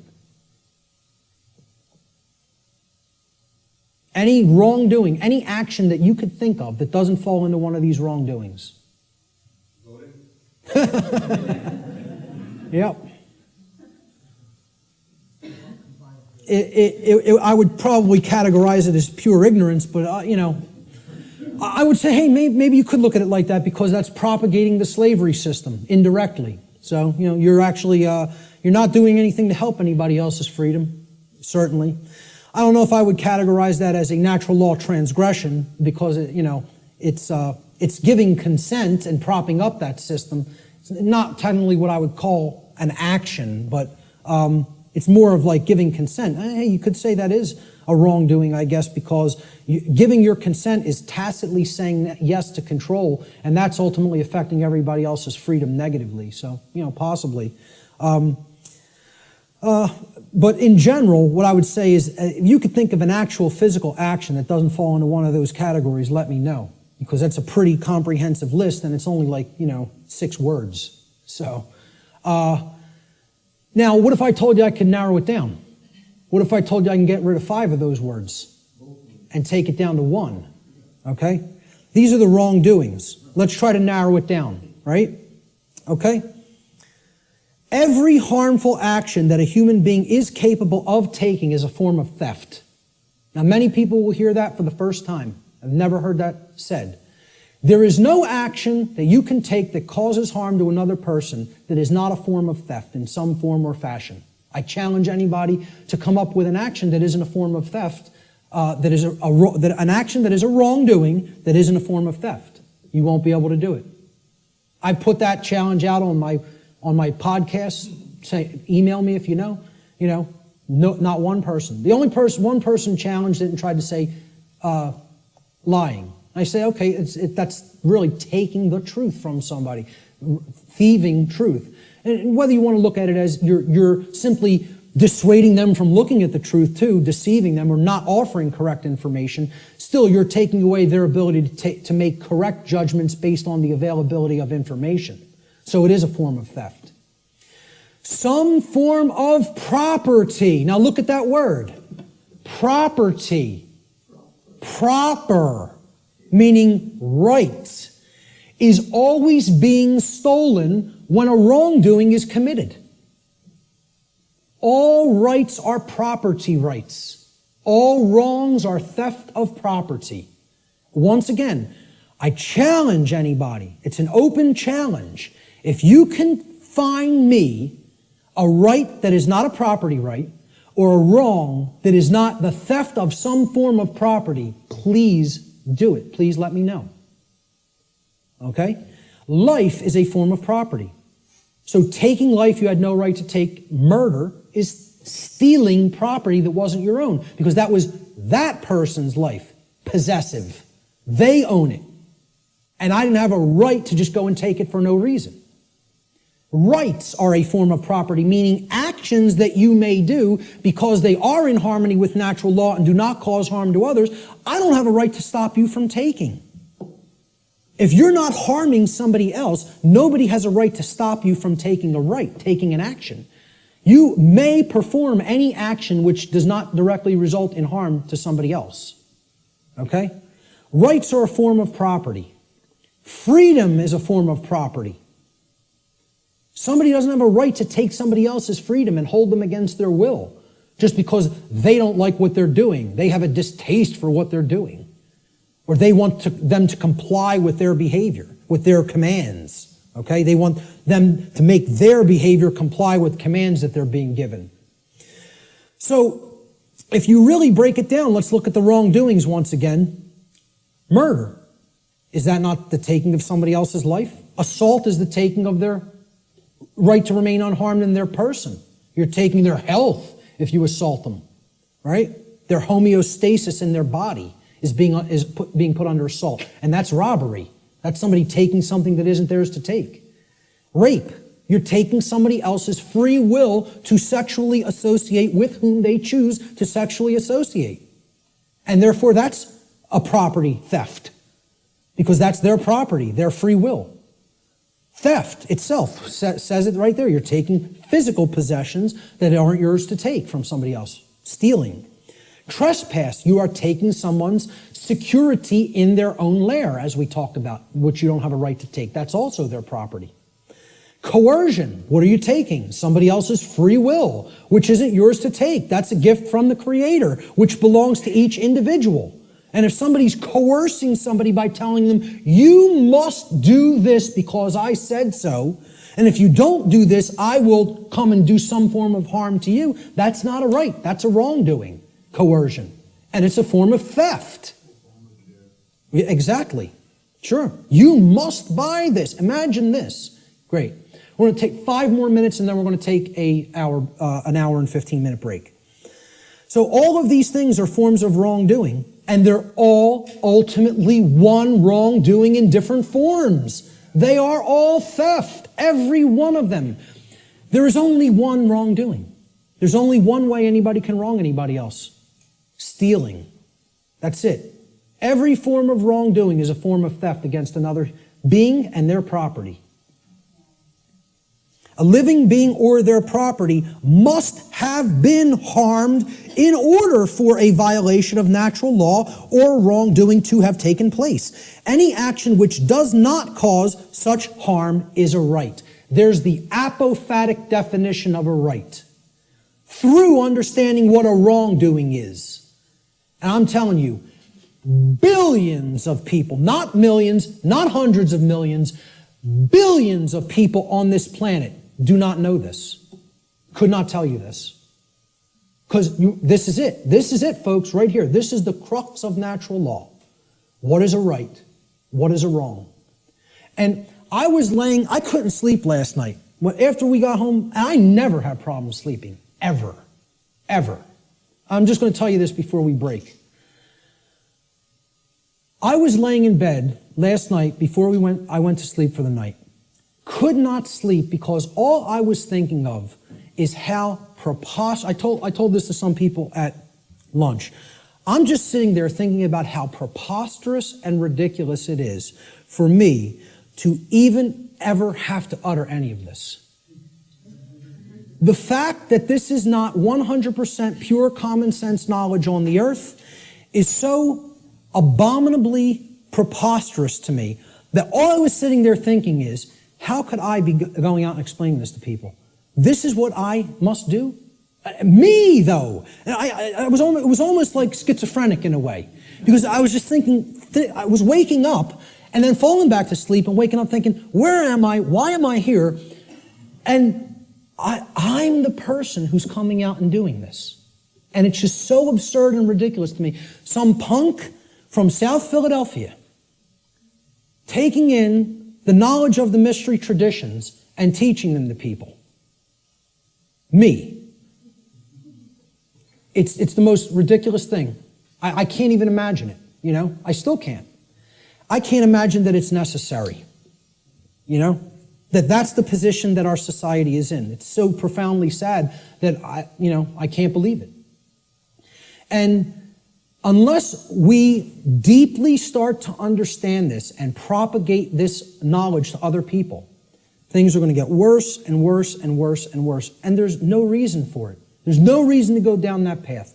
We want to choose the way of maximum pain because we don't want to give up thoughts that we're addicted to just because the pattern has been there for as long as we can remember. We would rather go down the path to the grave and the abyss rather than admit we were wrong and just say, I need to give up this negative way of thinking. You know? I'm going to leave it right there and just say the bottom line to what this section comes down to is if someone hasn't been harmed, no wrongdoing has been committed. No victim, no crime, in other words. Many people insist, there doesn't have to be a victim for there to be a crime committed. You know how many people are rotting away in a jail cell right now as we speak who have never harmed another living being? You know how many people? Tens of thousands. Okay? And no one has any right to hold them. Unless you've harmed somebody else, nobody has a right to stop you from continuing to take the action that you are taking. Okay? We're going to talk about some of those things in the last section. So let's take an hour and 15-minute break, and we'll be back here at about 5:20.